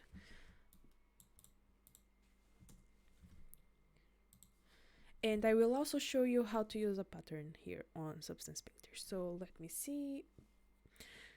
I'm gonna use 2 patterns, I guess. Okay. First things, let me change the color to a more red color. Okay, I like this one, so let me export it. Yeah, that's basically it. Now let's make our own output template. Let me delete this one and let's add a new one. Let's click on the plus sign and let's rename it. I always put a mark there, so an exclamation mark, and I'm gonna call this SL new. Now I will need an RGB. I'm gonna need 4 RGBs mostly. This one I'm gonna click on this $sign and I'm gonna use mesh minus and texture set, and I'm gonna just duplicate this. This is gonna be my 2D view. So I'm gonna go here into the converted maps and drag and drop it here, and from 2D view RGB channels, this one is gonna be my ambient occlusion. So I'm gonna just use AO, and this one I'm gonna use from mesh maps. So ambient occlusion, gray channel. Next one is gonna be my normal map, and that one is gonna be from the converted maps, and it's gonna be OpenGL. That's the type Second Life uses. And that one again. Let me just confirm my roughness. I think it's from the input map. Yep. Okay, so now I go here into my roughness in the input maps, and I'm gonna drop it there in gray channel again. Roughness is usually what I use for speculars, so I'm gonna call this one specular.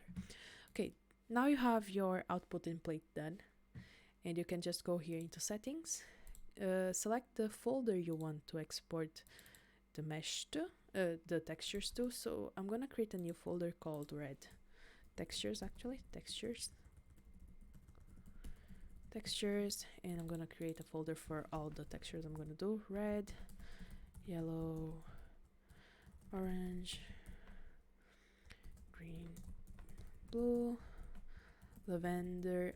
To create a new folder, how I'm doing right now, you can just control Shift N, and it's gonna create a new folder on Windows. Black. I'm not sure about the short key on Mac though. Okay, lavender, and here I have black, white, brown, and pink.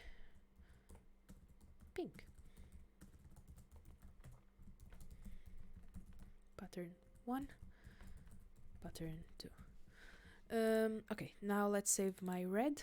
Save. And I'm gonna use the output template we just created. For when you create it, it's gonna show it all the way down for the first time, but when you open Substance Painter again, it's gonna show up on the right position alphabetically. Since I used exclamation mark here, it's gonna appear one of the firsts here. File type is gonna be, I usually work with PNGs. I'm gonna use 1024, and dilation can be infinite, or you can just use dilation plus transparent or default background color. I usually just use infinite. And now I press export, and it's gonna export them all. Let's do now our brownish color. This one's good for me. So let's export again. Also, you can save these textures yourself. So if you feel the need to have the same textures over and over again, you can just, let me go here and save the, okay, so you can just go here and you change the name of the fabric to anything you want. So I'm gonna say Kuma and red. I'm gonna call this, and I go here. It needs to be inside a folder. So you have to have it inside a folder. You just right click on it and create smart material, and it's gonna appear there, as you see. So I can just edit again. That way you don't really have to remember the colors you put yourself. I'm gonna call this brown and create. Now let's do the next one. Okay. Thank you for being with us, and see you later. If you have any questions too, feel free to ask them. Bye bye. Okay, now let's do a black. This black looks good. It might be a little bit gray, too gray to use it, but I think like it's good. I'm gonna just change the metallic here so it's slightly darker, and that's good for me. So export textures again. I'm gonna call this black. Save settings. Now let's use a white color. Let me put that. Okay. Export and white. Select, export again. Now let's do our pink. Okay, this pink looks pretty nice. Let me just change here the dirt levels. For some reason they are really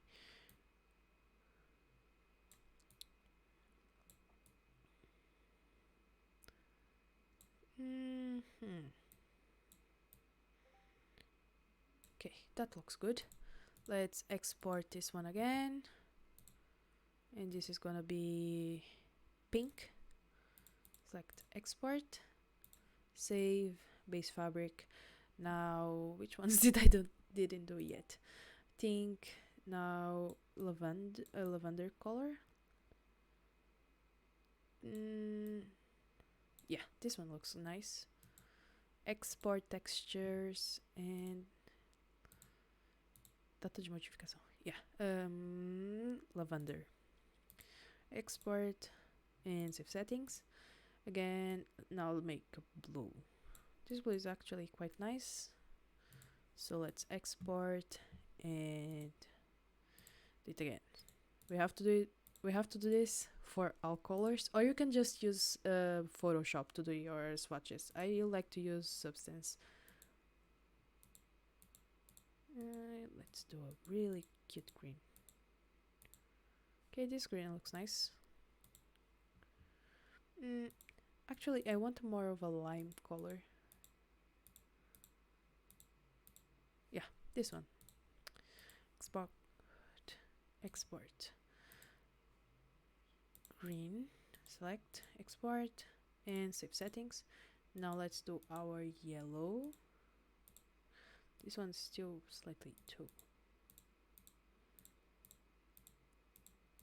Okay, file, export, and textures, yellow again. Select, export, save. And now I want, what do I want? The orange.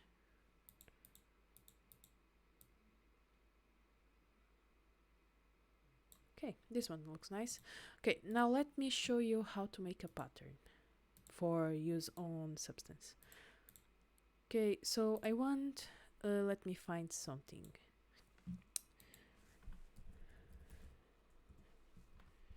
I usually use FreePick to find my patterns because I pay monthly for it, but you can also do your own patterns on Photoshop or something like that and find other stuff you might want. Okay, so I want some floral.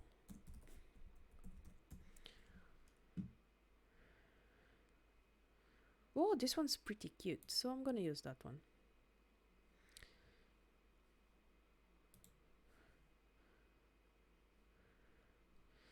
I'm gonna download this. And I can see it's a repeatable pattern, so I don't need to do any changes to it. Okay, so now I can close this and open my downloads.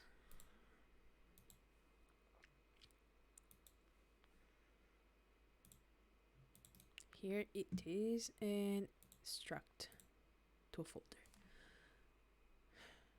Now I have it here, and usually the FreePix stuff give you a preview of what you have what you will receive.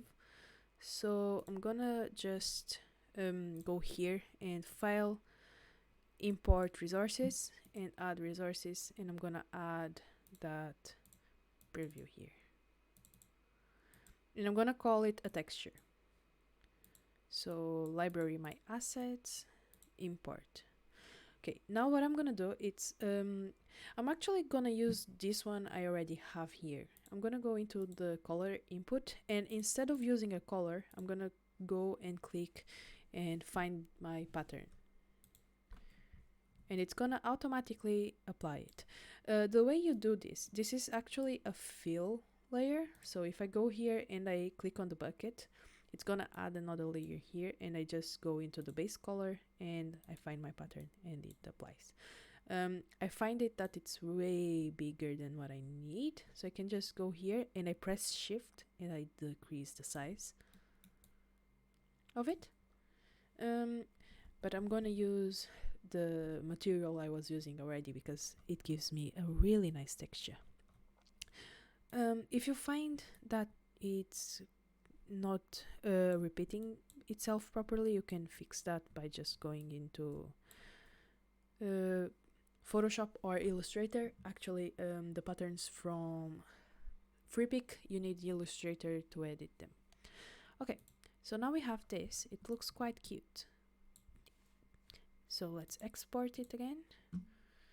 And this is a pattern. One pattern, select, export, and save. And let's do it another one, I guess. I like this one, but let me find the other one I use a lot. Where is it? I think it's somewhere in here. Fabric hounds. Nope, not that one. I can't really find it. Funny.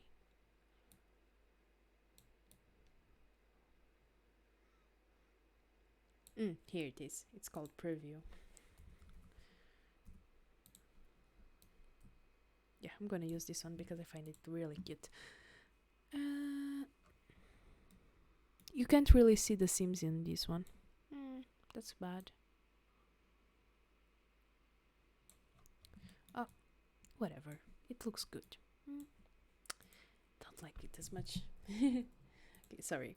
Okay, let's leave it that one. And this is the second one. So let's select and export. Okay, let's save these settings, and now let's go to our folder where we have the dress. And I'm gonna go into each one of these, and I'm gonna change the name of this one, and I'm gonna just call it something else. So I'm gonna call it black.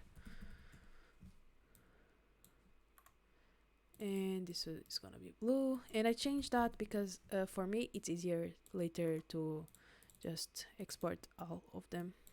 This is brown, to import all of them later for me.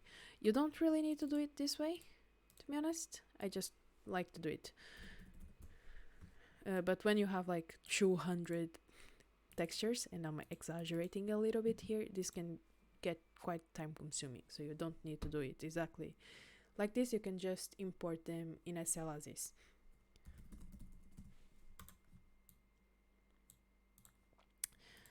Orange. Since these were made with all the same material, most of the these ones here, the specular, normal map, and AOs are all gonna be the same. So I'm not too worried about changing my materials later because they are all the same in this case. This is not always the case. Okay, pink and red. red,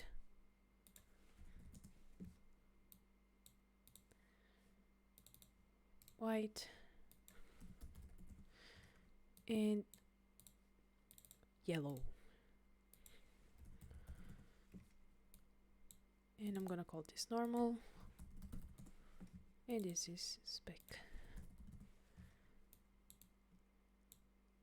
Okay, now we have all of these here. It's gonna be 14 textures. Now let's go to Second Life and import these here. So let's upload and use bulk, and go to textures, and I just click on one and shift click on the last one. Let's wait for Second Life to upload it. And let's just wait a little bit. What's next for us? Yep, okay, so next it's going to Blender again and refitting this for another body. Let's just wait just a tiny bit more.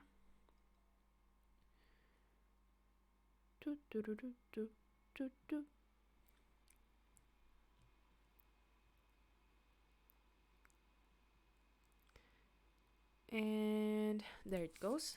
Let's click on our dress and just go into textures. Since we only have one, I'm gonna bumpiness normal, and as you can see, it already do I have, let me check. Oh, I know why. Preferences and general graphics, and I have to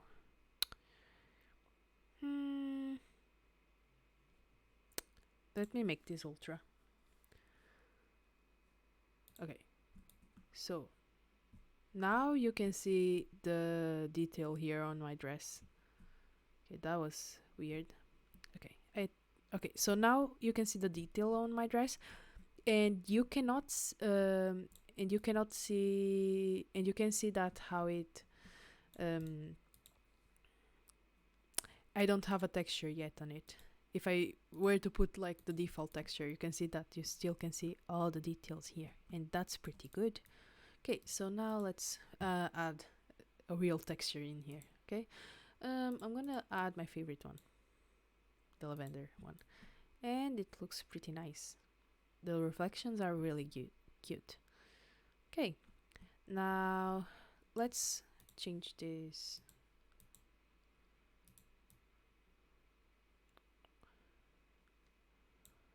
Ooh. Okay, I'm gonna use this one right now, for now. Okay.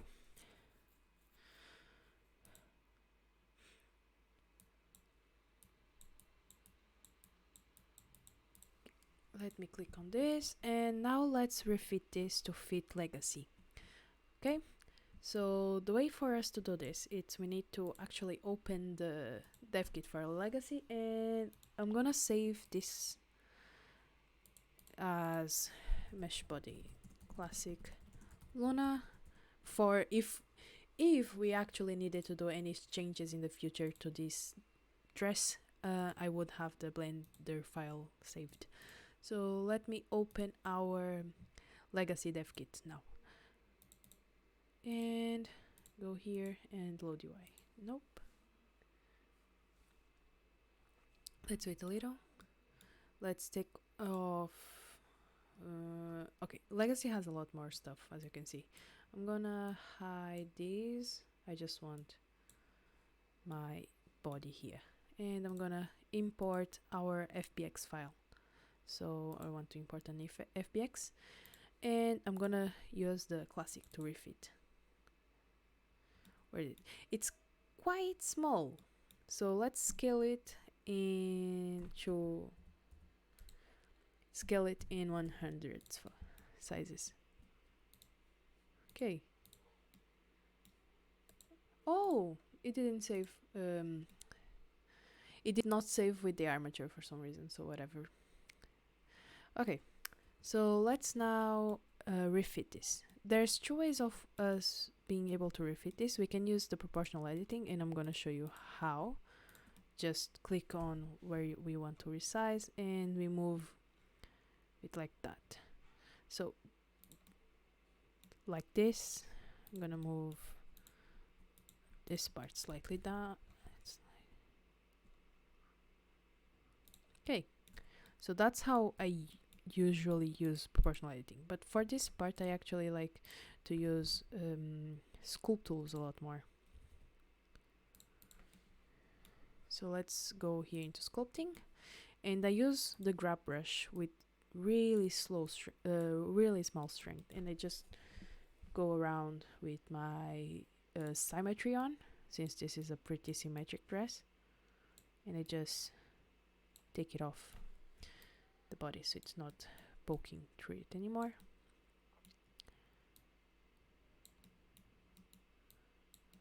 Okay, now let's do this. Okay, now here, and if you listen, okay.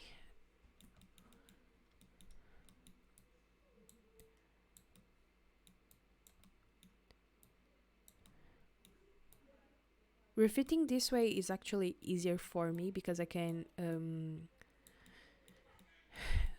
do I say it? I can affect a much larger area than just using the proportional editing tools. Not saying that you cannot use proportional editing. I know people that use it more than they use the sculpt tools. It's more of a personal preference, to be honest with you. Okay, this looks quite nice here on this part. Let me see here. Looks nice on the waist. And let's just make it so it's not poking there anymore. Okay, I feel like we should use a little bit of smoothing here. Not too much, but just a tiny bit. It was giving a weird thing there. So let's fix that.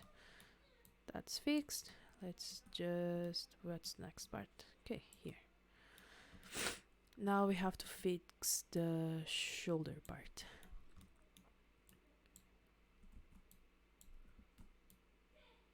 Okay.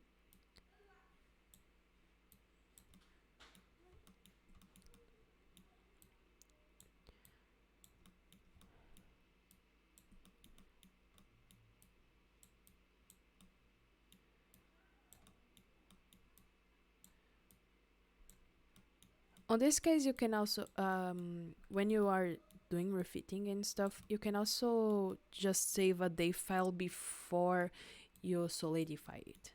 And I say before you solidify because you never solidify your mesh after you are done. You never solidify your mesh before you are done doing all the weight painting. Otherwise, it can kind of create problems for you later. So first you refit and do everything you need to do on it.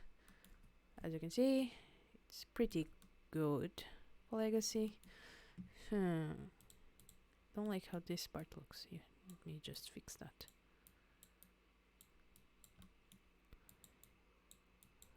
Need this to be more squarey. Okay, now this looks nice to me. Yeah, pretty good. Now what I'm gonna do is I'm gonna do exactly the same thing I did for Classic. I'm gonna click on my dress and then on the rig, and it says here that I have rotated items. I just click on this little setting and it's gonna apply the transforms for me, so I don't need to worry about it. Here on the Legacy Dev Kit, you see it like it only has this bone on the ground. You can go here and change it, or you can also go here on this little stickman figure running and change it there. I'm gonna want the legs, and I also want the volume bones, and then I want them to be stick and in shape. Marvelous. Okay, let me change that. Now again, I don't want wanted to display my hidden sources, and I'm gonna select only, let me see, making sure I only have what I need. Okay, display.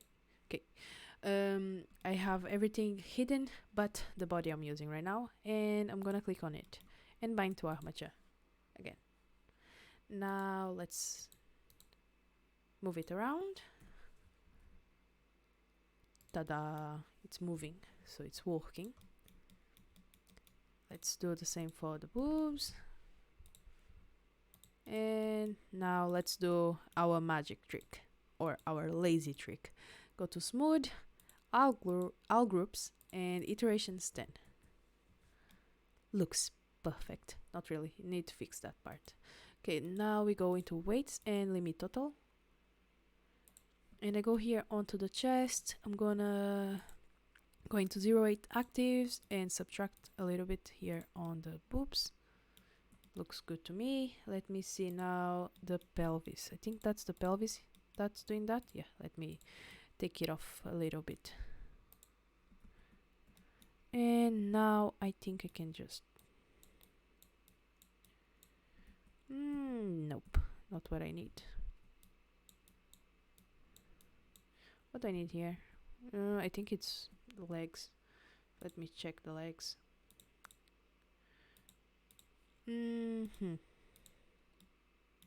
Let me take that off.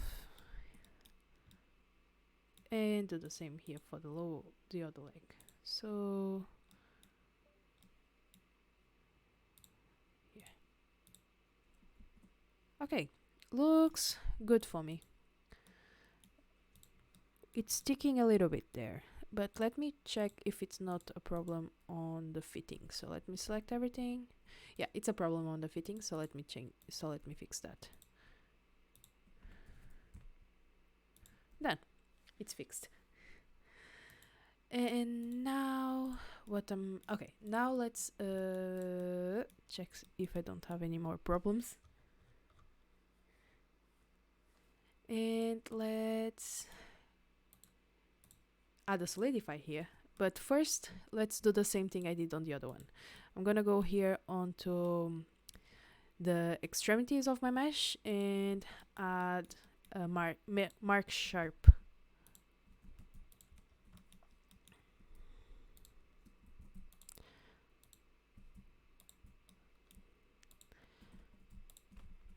Control E, mark sharp. Now I can add a solidify modifier.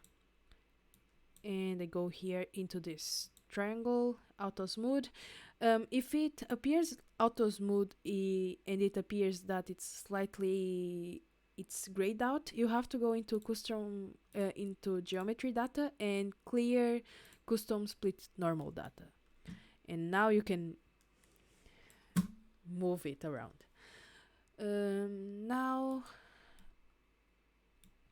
as you can see, this part here, it's sharp. Again, let's add a 0 here, otherwise it's... oh, sorry. Let's add a 0 there, otherwise it will be too thick. Now we can apply this. And let's export this to use on Second Life. Call out Avastar. And this is gonna be... first, let me change the name of it. I forgot about that. Okay, let me change this to Legacy Luna. And let's export as Colada Avastar Day. This is gonna be Meshbody. It can be... let's just use Legacy. Legacy F Luna. And export. I think I forgot something. Let me check. Yes, I forgot to limit the weight count. So let's go here and limit total. And let's do it again. Okay. Colada Avastar Day. Okay, done. Now I'm gonna do a little Control Z here before I add the solidify. And I'm gonna save a day version of this one called day do refit, and this is thin, so this is not solidified, so let's save it like that. Okay, now I can go to Second Life again, so pretty, and build, upload mesh model, and upload our legacy.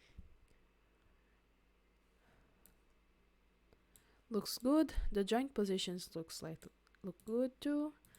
I'm gonna put 0 on that one, as I said before, and this is gonna be called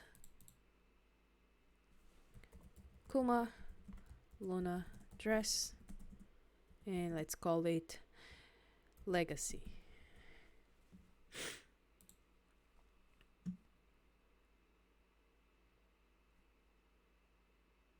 Upload. Now what's next on our list? So next it's creating our HUD.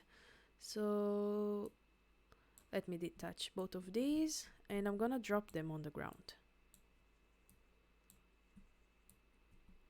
What's our map? There it is. Okay.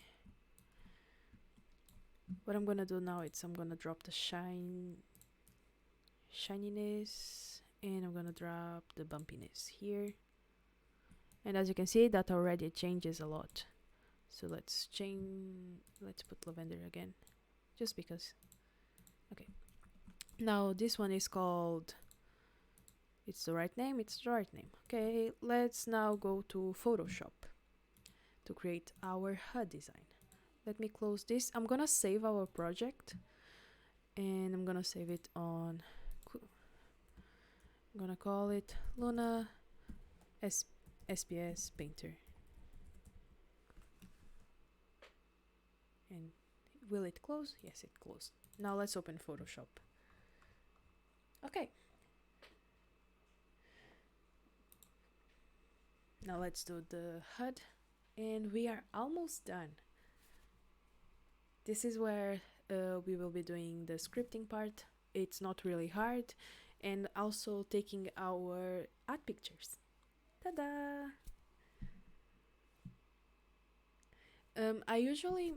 There are two ways of doing the pictures. You can use pictures of Second Life, inside Second Life, and you can also do like, how do I say it? You can also do something with the name it's okay. You can also do your ads in Blender. Let's do it on Second Life. Okay. I'm gonna create a new file, and I'm gonna give it the weight of 124, and I'm gonna call this Luna HUD.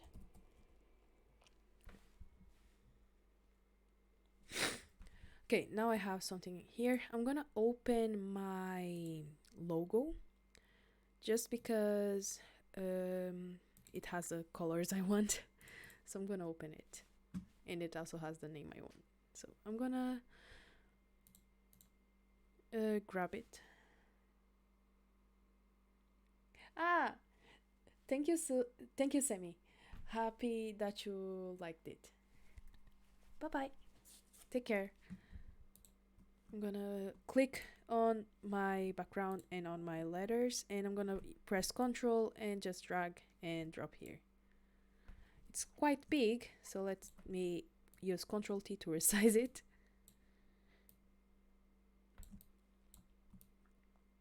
Oopsie. Okay, and done. Okay, now I'm gonna press on space, and I wanna change the size of this.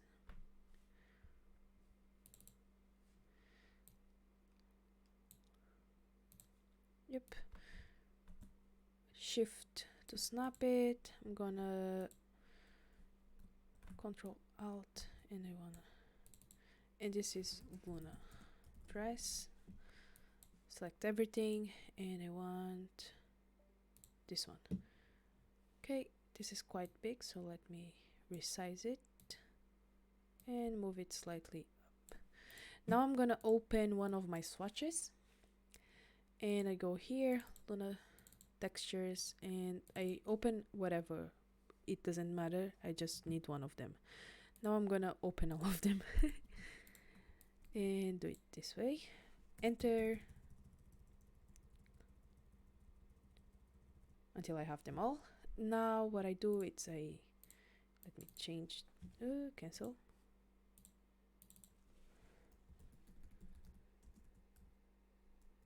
I think that's the one. No, that's true. And let's go all the way over there with me. That looks good. Okay, I don't need the spec nor the normal app, so let me delete those. And I'm gonna just make this slightly more organized for me. And okay, done. Now I'm gonna go here into Photoshop and change the size of this. So I'm gonna use the crop tool, and I want it to be in a 1:1 ratio. So I just go here and I select the part that I like the most. I really like this part of it. So let's use it. And I press enter. Now I select all of them and oops. And I use Control. Oh. Let me rasterize this. I think I didn't. Okay. Now let me use the crop tool again. Enter. Now it cropped. Yep. Now it cropped. Okay. So now let's select everything and use Control and drop it on our HUD. Okay. I'm gonna start by the black.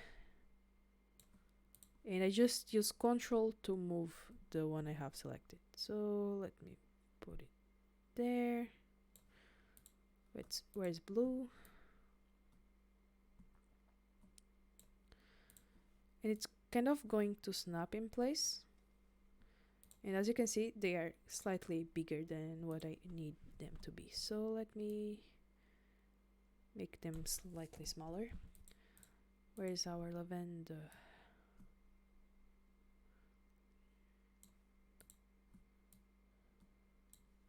Okay, now pink, red, orange, yellow.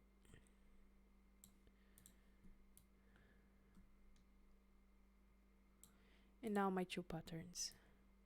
They might want them slightly like that. This looks nice. And then I'm gonna use something like that. Okay, so now this is gonna be our HUD. I'm gonna go into File, Export, and this is not centered. I just realized that. Okay, let me center this. No, okay, now that's better.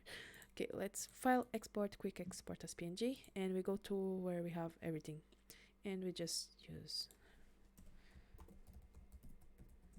on HUD. Okay, now let's create a demo version of it. I usually use a transparent version of my logo, but you can also do it by using a texture, and I'm gonna use the reddish one, and I can just write demo all over it.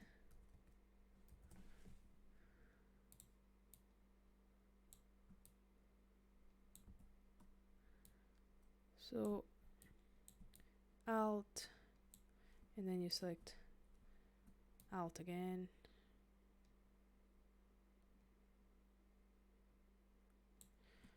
And you just do that over and over again.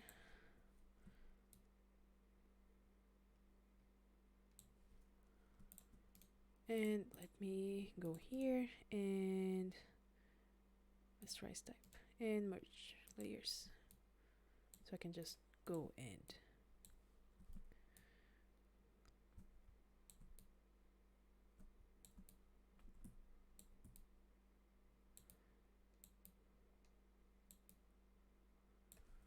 okay.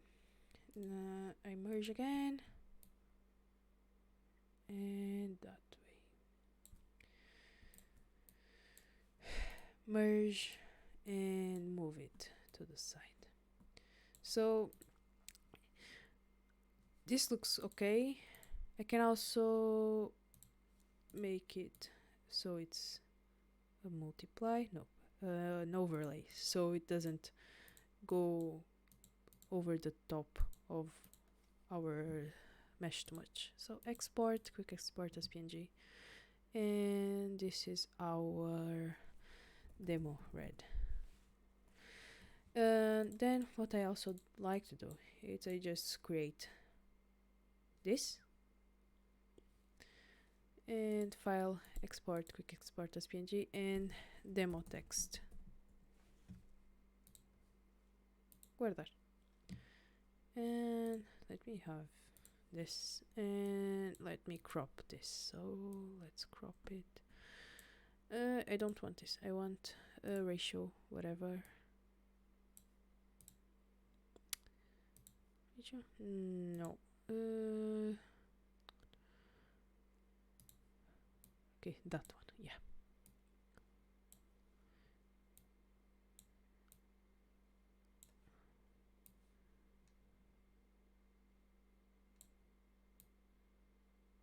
Okay. And just don't save that. And normal. And export, quick export as PNG, and I call this demo text. Okay, now let's go back to Second Life, and let's Control B and click on this. Click here. We need to create a prim on the middle of our dress, otherwise the texture HUD won't work. So let's do that now. This is gonna be this is our creating our texture HUD using the BOSH script. So let's create a really small prim and move it so it's in the middle of our dress. So something like that. I'm gonna make it slightly smaller. Move, and ta-da! Can I see it well? Yes, I can. So let me do the same. I press shift now, and it's gonna duplicate it. Nice. So now I click on my mesh, and then I click on the prim, and I put link, and I do the same here, and do the same here, link. Okay, now what I need to do is the prim can be the name we want. So I'm gonna copy this, and I'm gonna put that on the prim name, and this I'm gonna do the same here. So this is important. The prim can be the name, whatever name we want, but the dress needs to be like a number. So I'm gonna call this 0002, and it needs to be something you know, because you cannot ever use the same numbers for other item again. So make it something you will remember. Okay, so this is 4 zeros, I think.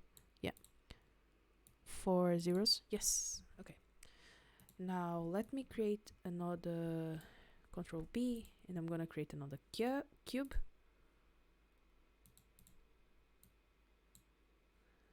And this cube, I'm gonna click on my inventory, and I'm gonna go into where I have my scripts. BOSH. And the one we will be using is the mesh multicolor change. Okay.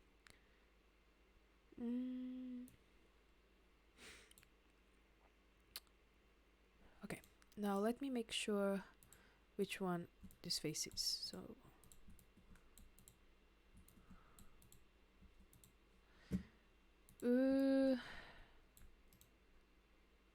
I need to let me edit the name of this and call it Kuma.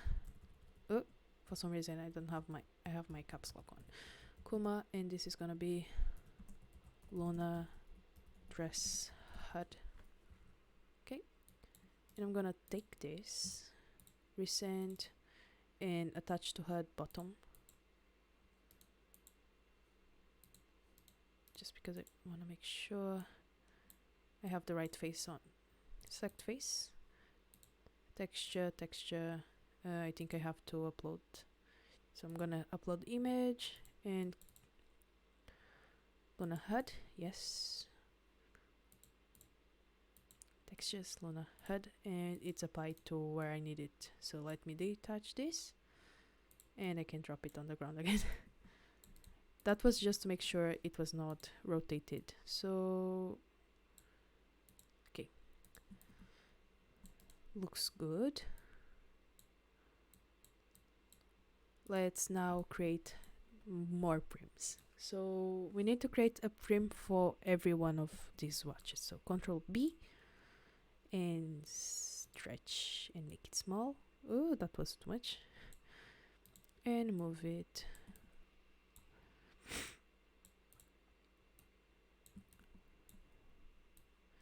Okay. We kind of just make it fit. I'm gonna make this slightly transparent so I can see it better. Stretch and okay. This is taking a little bit longer than what I was expecting and I apologize for that. I hope that's not a problem. Of course, you will have the video later on for anything that you missed. Okay, so now let's create prims for all of these. And do it now.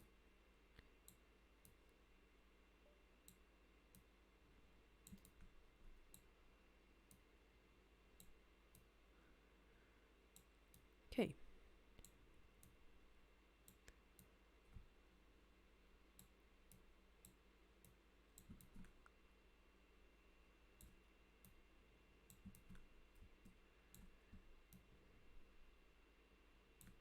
Okay, now we have prims all around our stuff. Let's go here and select all of these. And then you click on the big prim where you have your HUD and it's select link. These will be your child prims and this is your parent prim. If I'm not wrong, that's the name. And they need to be child prims. They cannot be the big boy one. Okay, so now we go here into our meshes again, go into inventory, and we have to drop the license on both the HUD and if here.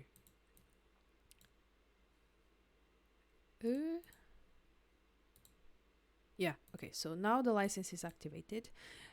Our HUD, the big boy, it's gonna be our master. And our dress is gonna be our slave.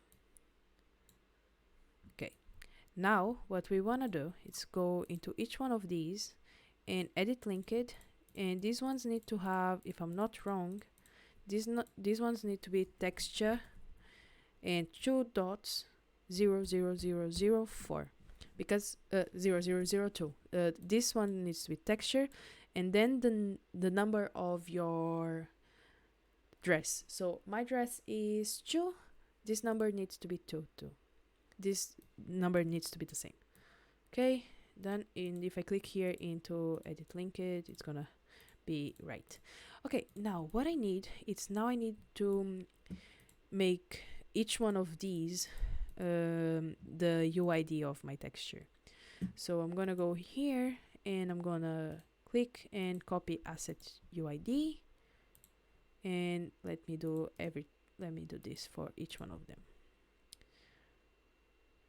Let me start from copy asset to UID and do that here. Orange. I don't need those. Let me go to yellow, green, blue, lavender, pink, it's done. Let's go to white, then black. Ooh. Then brown. Let me make sure all of them have something. Yeah, done. Okay, now let's test. And it's working. And I accidentally interchanged the textures. So this one, it's texture 2. So let me copy the UID here and paste. And this is gonna be asset. Okay, now it should be working properly. Yeah. So as you can see, our HUD is working. Now we have a functional texture HUD. Ta-da! Okay, now let's make this transparent. I'm gonna edit linked, and I'm gonna make this transparent, fully transparent. Oopsie. No, I didn't want to select the face. I want to select it fully. That's okay. Let me do it again. Edit linked and transparency 100. Okay, and let me do the same for here. 100. Okay. Now let me edit this, and I want to delete the license script now. Otherwise, you won't be able to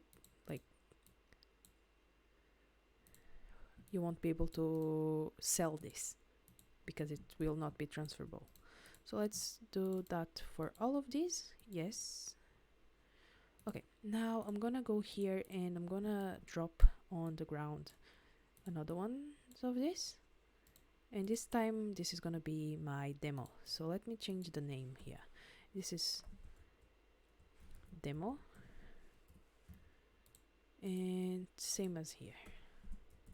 Demo. Now, in your opinion, do you prefer when you can check all the colors on the demo or not? Because although if so, I would say go here and shift this, and now instead of making a whole different demo, I can just go here. Let me delete that. That was the wrong one. Okay, Control B, and I'm gonna create a cylinder. And I'm gonna stretch it and flatten it a little. Move it. It's still quite big, so let me stretch it again and move it. I'm gonna move it around.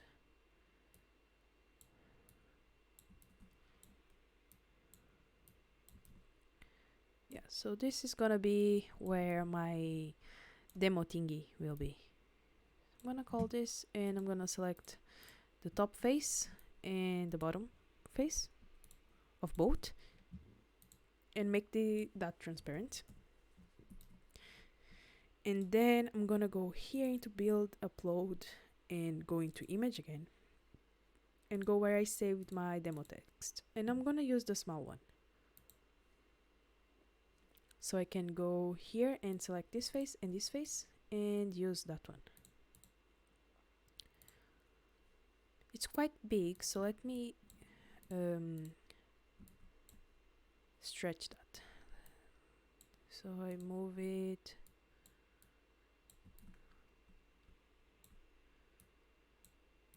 Okay, here, and I'm gonna make 2 of them. So let me delete that. Gonna now click here and shift D. Up, shift and move it. Now it's done. Okay, now I click on the dress and I can link it now. And I'm gonna do the same here. So I can link it now. That way I can still change the colors. Not yet. I have to add, I think, the license script again. Let me do that. Yeah, now it works. Okay. Edit. Let me take the license script again. Edit and license and delete. Okay. Now we have our demo.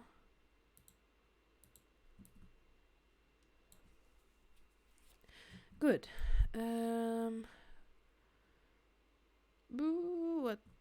Okay, now let's do our our vendor ad, because now we have everything we need.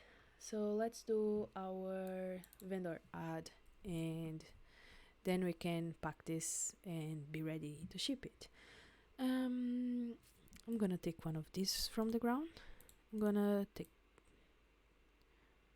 this one, and I'm gonna drop it again. Okay, let me add it to myself, and I want a purple.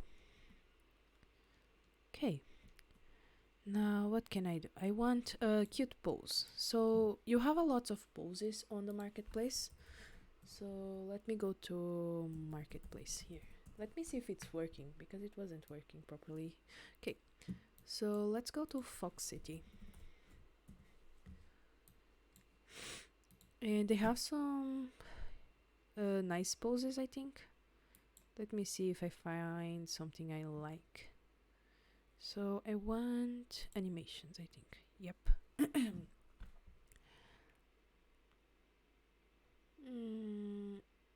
I want one where she's standing. So pose. Anna poses. Oh.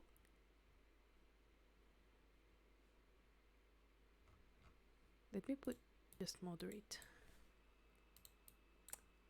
Oh, thank you. Okay, let's open here and check.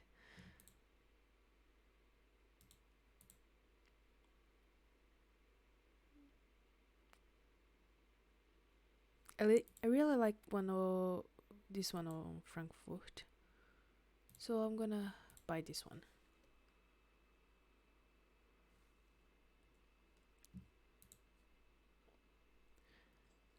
Okay, I can close both of these, and I'm gonna receive it here. Okay, what I can do is I'm gonna go here into custom, and this is the TMT post tent. I sent the link here before, and I'm gonna drop all these here. Now let's wait a little bit, and let's sit here again. And if we go to custom, it's gonna have all our poses here.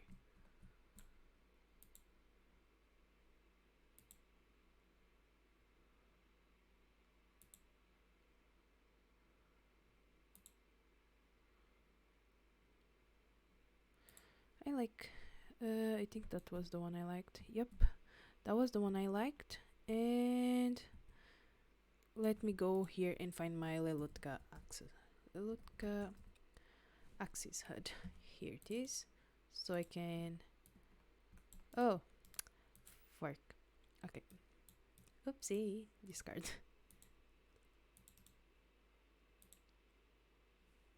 I think that's the one. Yep, that's the one I want. It's on the... Okay.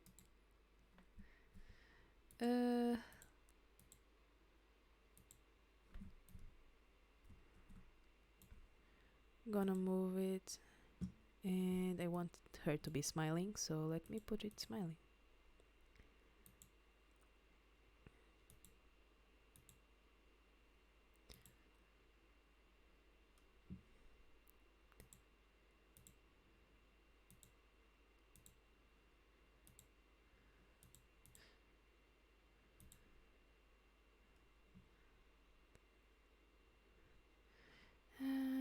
Let me see, what can I do more?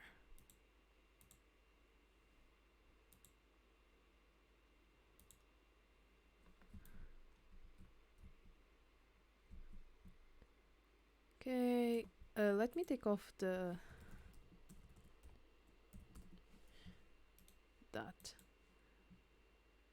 And for some reason I don't have my tattoos on. Let me put them on. Okay, sorry. I don't really need them, I think, so let me leave it as it is. Okay.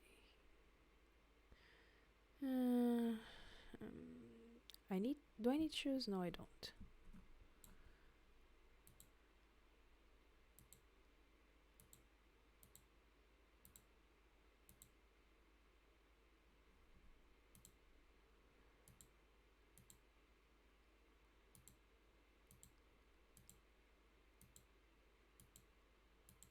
Let me see. Okay, now I'm gonna add a prim there, and not that one. I want a square, so let me add that. General stretch and make it big. And I can texture and make it blank. I can also use something else. I can also use, let me think,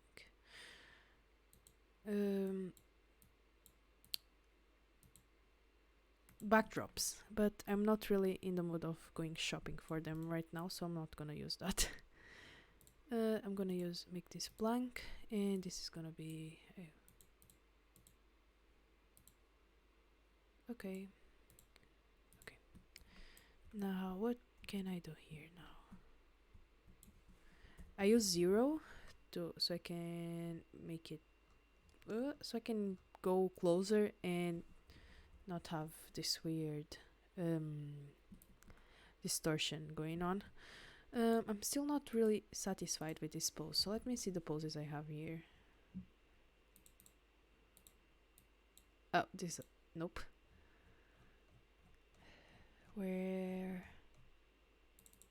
No, this is a male one. Okay, one of these. Stand up, and let me use this pose ball. Where is it? Is it here? And where is the pose ball? Edit and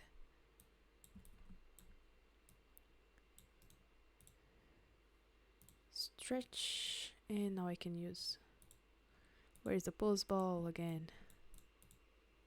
Here, and rotate.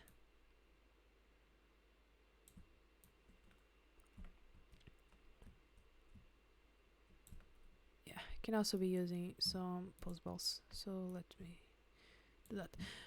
Getting some weird shadows, and I think it's my preferences, so let me see that.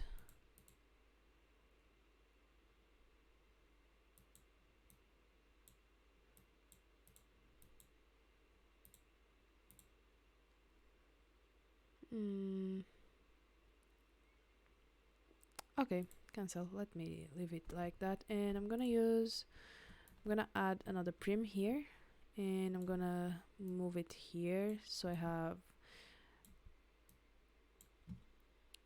and features, I want this to be fully transparent.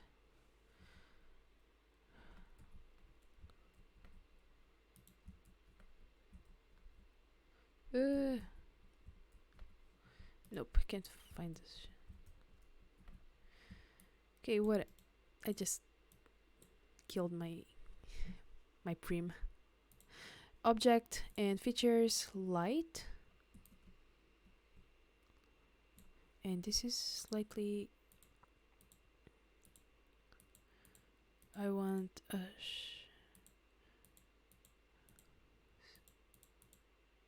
so I think this one looks interesting. I don't know why. Okay.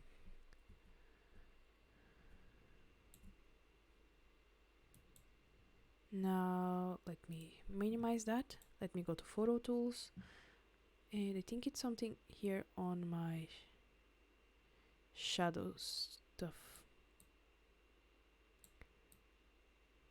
Oh yeah, it is definitely. It was on my blur shadows. Okay. Let me now change my personal lightning.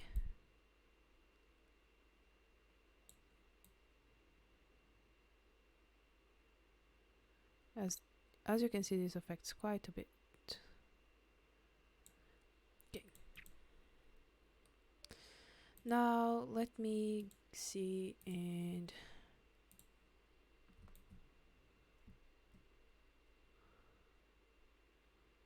go here. I'm gonna move her head again.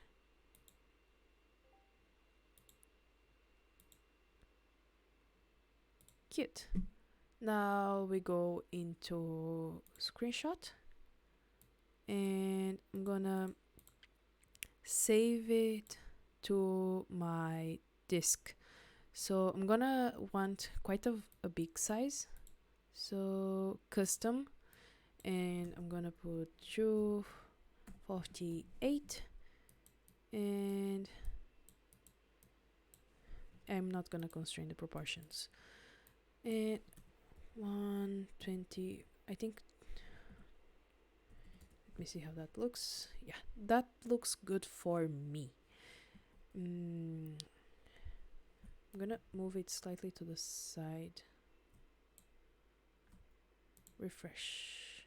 Yeah, that looks good to me. I'm gonna save this. And now I'm gonna also, let me go here, and I think I can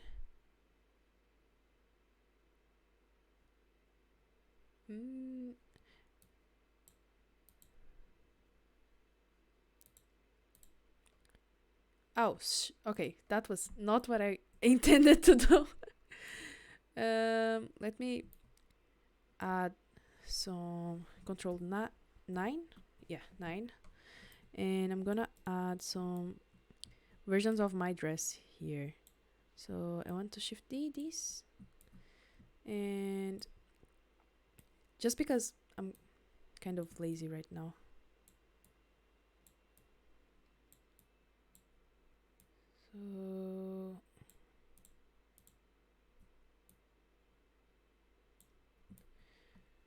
So that way I can just make all my ad here on SL. So let me move this one. Now move these down. And I'm gonna shift those.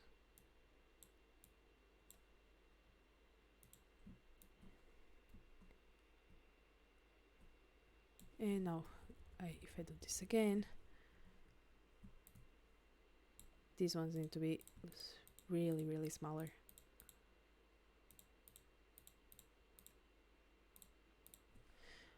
Stretch and make them really small so I can have them near me.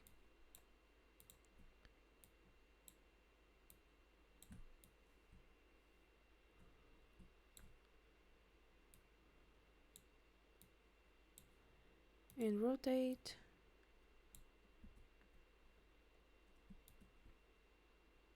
Oh, I don't need that one. Let me edit that again because this needs to go down. And I need to select those. Okay. Okay, rotate. And I need this to be slightly facing me. So move again and again, just until it fits where I want them. Okay, now I can drop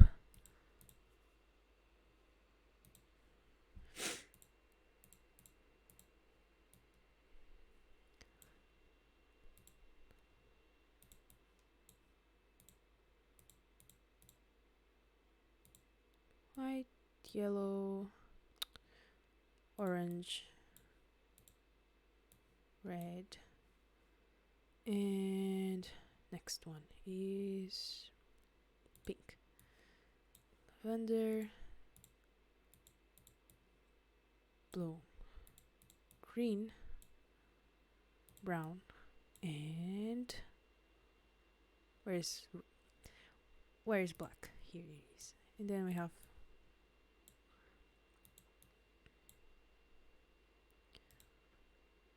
Fatpack exclusives. Okay. I'm gonna have to take off the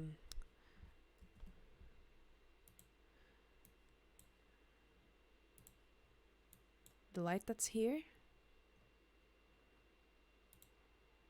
or make it white. So I think if I make it white it looks nicer, but I need to change the intensity so it's like That looks good.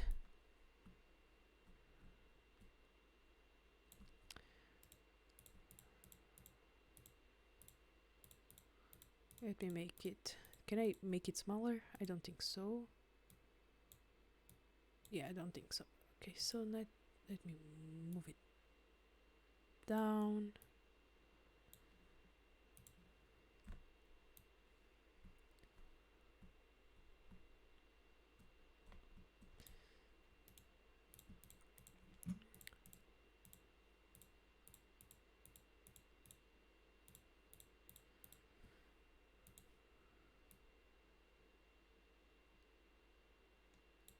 Okay, good. Ta-da. Let's save this again. And let's go to Photoshop and open this. I have no idea where it's saved. Here. So now let's go and I'm gonna write stuff. So this is gonna be my logo. Not that one. It's not that font. So let me eat that from here. Control and snapshot. Control T.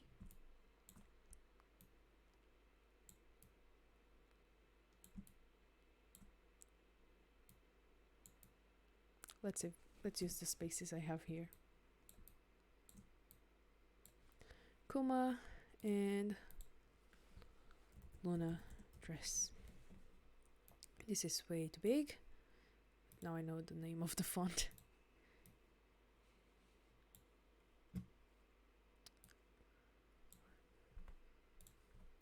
Okay, now let's... Okay, now we need to put the sizes that we are making. So Meshbody Classic, Legacy,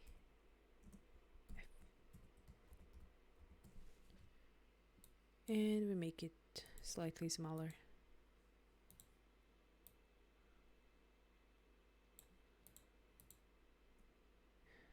Okay. Dress, then 10 colors.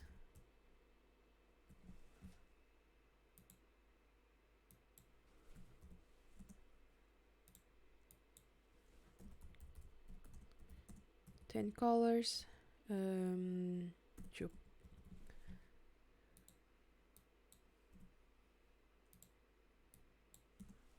patterns. And I make...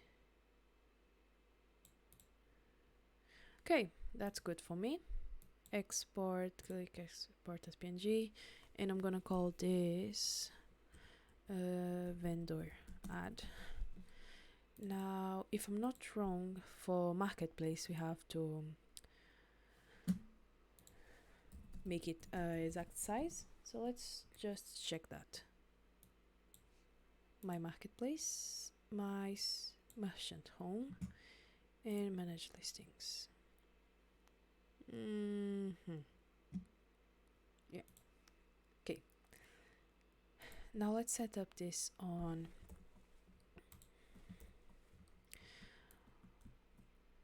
Yeah. Now let's set up this. Okay, so I'm gonna take this, and I'm gonna take this, and I'm gonna take this, and take this, and take this. If I'm not... Let me just make sure. Yeah. And take this. Okay. So I'm gonna create 2 folders now. So I'm gonna create another folder called enter. I'm gonna create why can't I create a new folder? Okay, can I create now? Yes. Okay, this one is gonna be Coma Luna dress, and it's gonna be the exact same folder. Copy paste, but this time it's gonna be called demo. So rename. I'm not gonna really do a version of this with, yeah. Okay, so now let me close this and close this. I have way too much stuff here, so let me see. Collapse. Objects, and I need to go here. I'm gonna select all of these and I'm gonna paste them here. So which ones are the demos? Let's check. I have to take off the one I'm using, alright.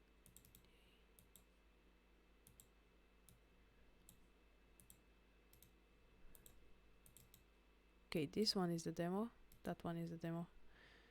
So let me edit it and call it what it is. So I have to go here and I have to call the prim the demo. So I think it's gonna be edit linked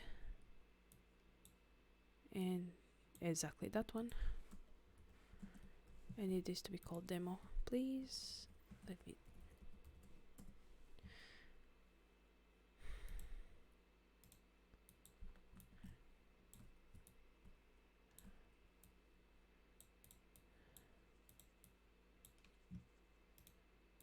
edit.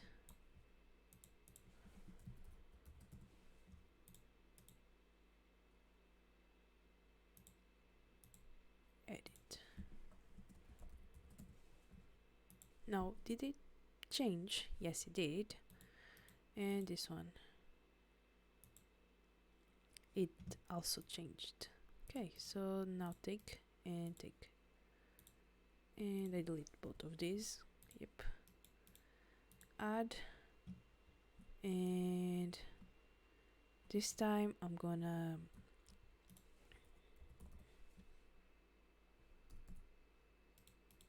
make sure I'm using this. And detach. And I want this to attach to my stomach.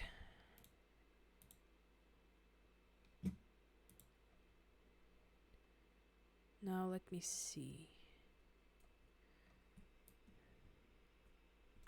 Yeah, perfect. I'm gonna just move it up a bit.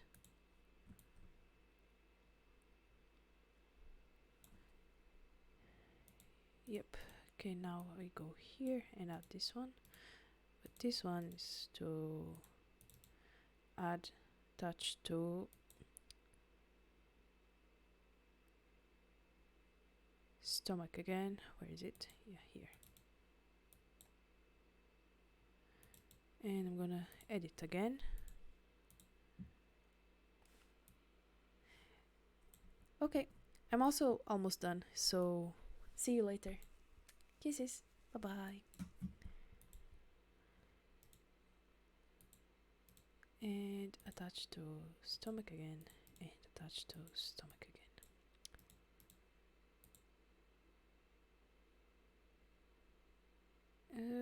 Okay. Now I can take them off both and detach and detach again. Okay, now let me go back here. Collapse and here. So I will move this here, but I will copy and paste here.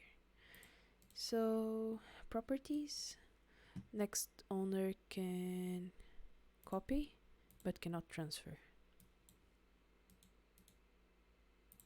Actually, yeah. Properties, next owner can copy but cannot transfer. Next owner can properties, can copy and cannot transfer. Same here. Properties, copy and cannot transfer. Properties, copy and cannot transfer. And copy and cannot transfer. Okay, now this is, I'm gonna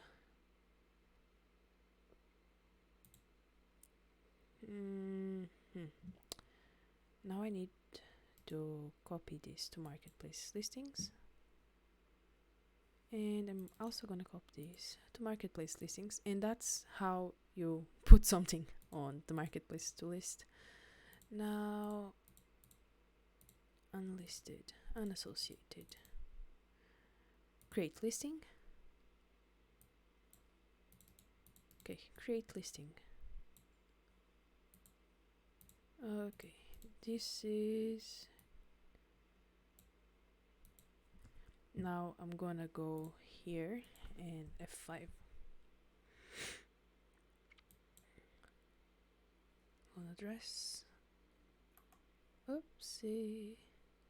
Now actions and edit. This is 100% mesh and it's fitted mesh. System. Okay, now quick view.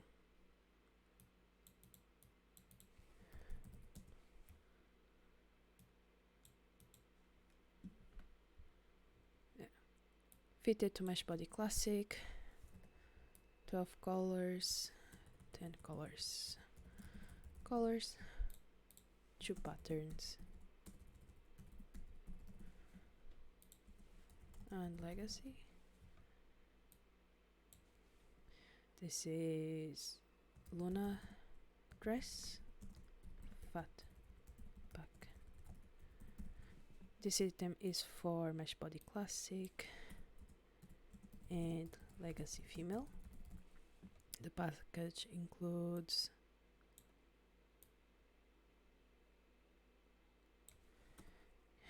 this package includes a dress plus HUD with 10 colors and 2 patterns.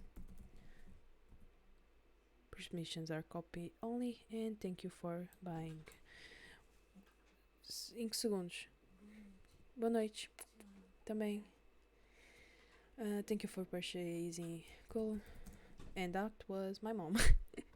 Classic Meshbody Classic set. Dress. Boa noite. Classic Meshbody Classic dress fat pack, and which more? Okay, dress fat pack and legacy female. Apparel, women's clothing fat pack. This one I'm gonna put it at $3.99. $2.99. Land impact, don't need it. Available, upload an image. At least.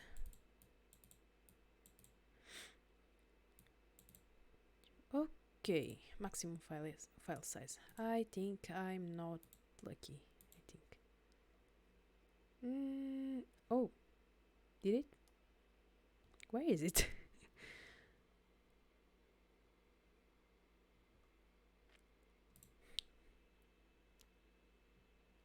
Add related item. Come on. This one is Luna dress. Oh, delete. They might. Come on. Search. And I have here Luna dress. No. Okay. So here we have item status. I'm gonna put active. Maturity level is gonna be moderate. Mesh, it's 100% mesh. Permissions are only copy. Automatic redelivery is allowed. Usage requirements none. Because I didn't do an unpacker. So this clothing works with mesh avatars. Nope. Okay, this looks good. Folder name, item title, product features. Make sure your it's on the right category. This one is a fat pack, so I'm gonna list it on the fat packs. If it was something else, because this is a fat pack for dress, I think it applies here, but otherwise it would have to go like dress or something. Apparel, women's clothing, formal dresses, women dresses. I'm gonna put it on this one, women dresses. So now let's update. Let me see it. No image available. I have to fix the image. So let me go here, and I want it to be 4:3 ratio. I'm gonna 4:3. It is. Okay, file, export as, and I'm gonna try and make it a JPEG. I'm gonna divide by 2, and that should help.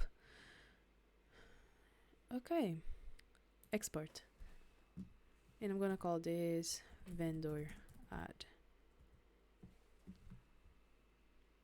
Let's try it again.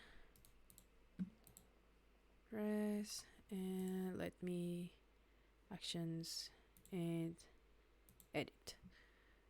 Now where is the images?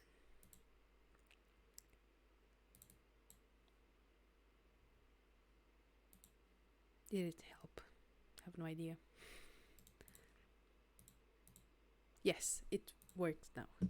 Okay, so now let's go here to our demo, and this time for the demo I'm gonna add a black and white, and I'm gonna write demo in demo. This looks good to me.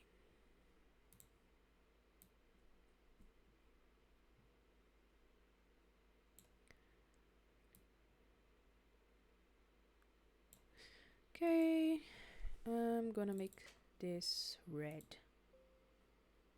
So color overlay and make it red. Good for me. Export as, and everything should be the same, so export. This is vendor demo, and let's go now to edit, and I want this to copy the Luna dress. So Luna dress, and it's gonna copy everything from it, and this is a demo. This item is a demo. Please purchase the full version of this item.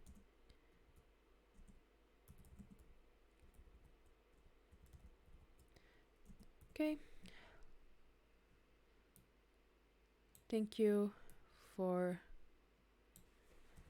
your interest on Kuma. This is a demo. Okay, this, of course, this is gonna be 0, 1.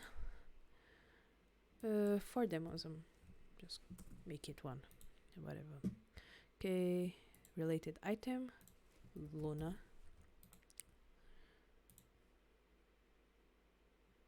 And images, upload, select one here, and vendor demo.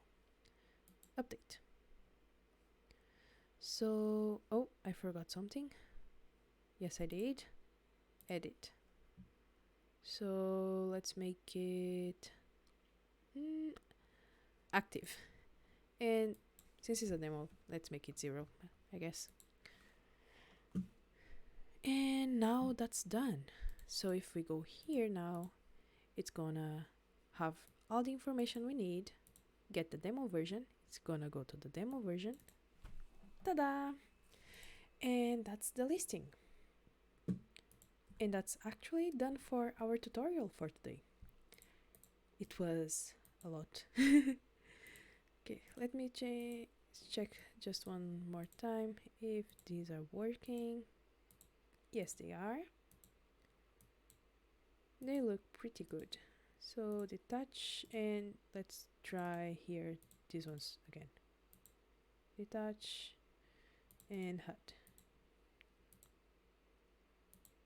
Yeah, they work, so that's good. Okay, that was it. So that was it for today. It was slightly 30 minutes longer or more than that, I think. Let me check. Okay, so this was slightly longer than I was expecting, but I think you learned a lot today. As I said, this is gonna go for my YouTube channel, and I'll post the link as soon as it uploads. Any final questions?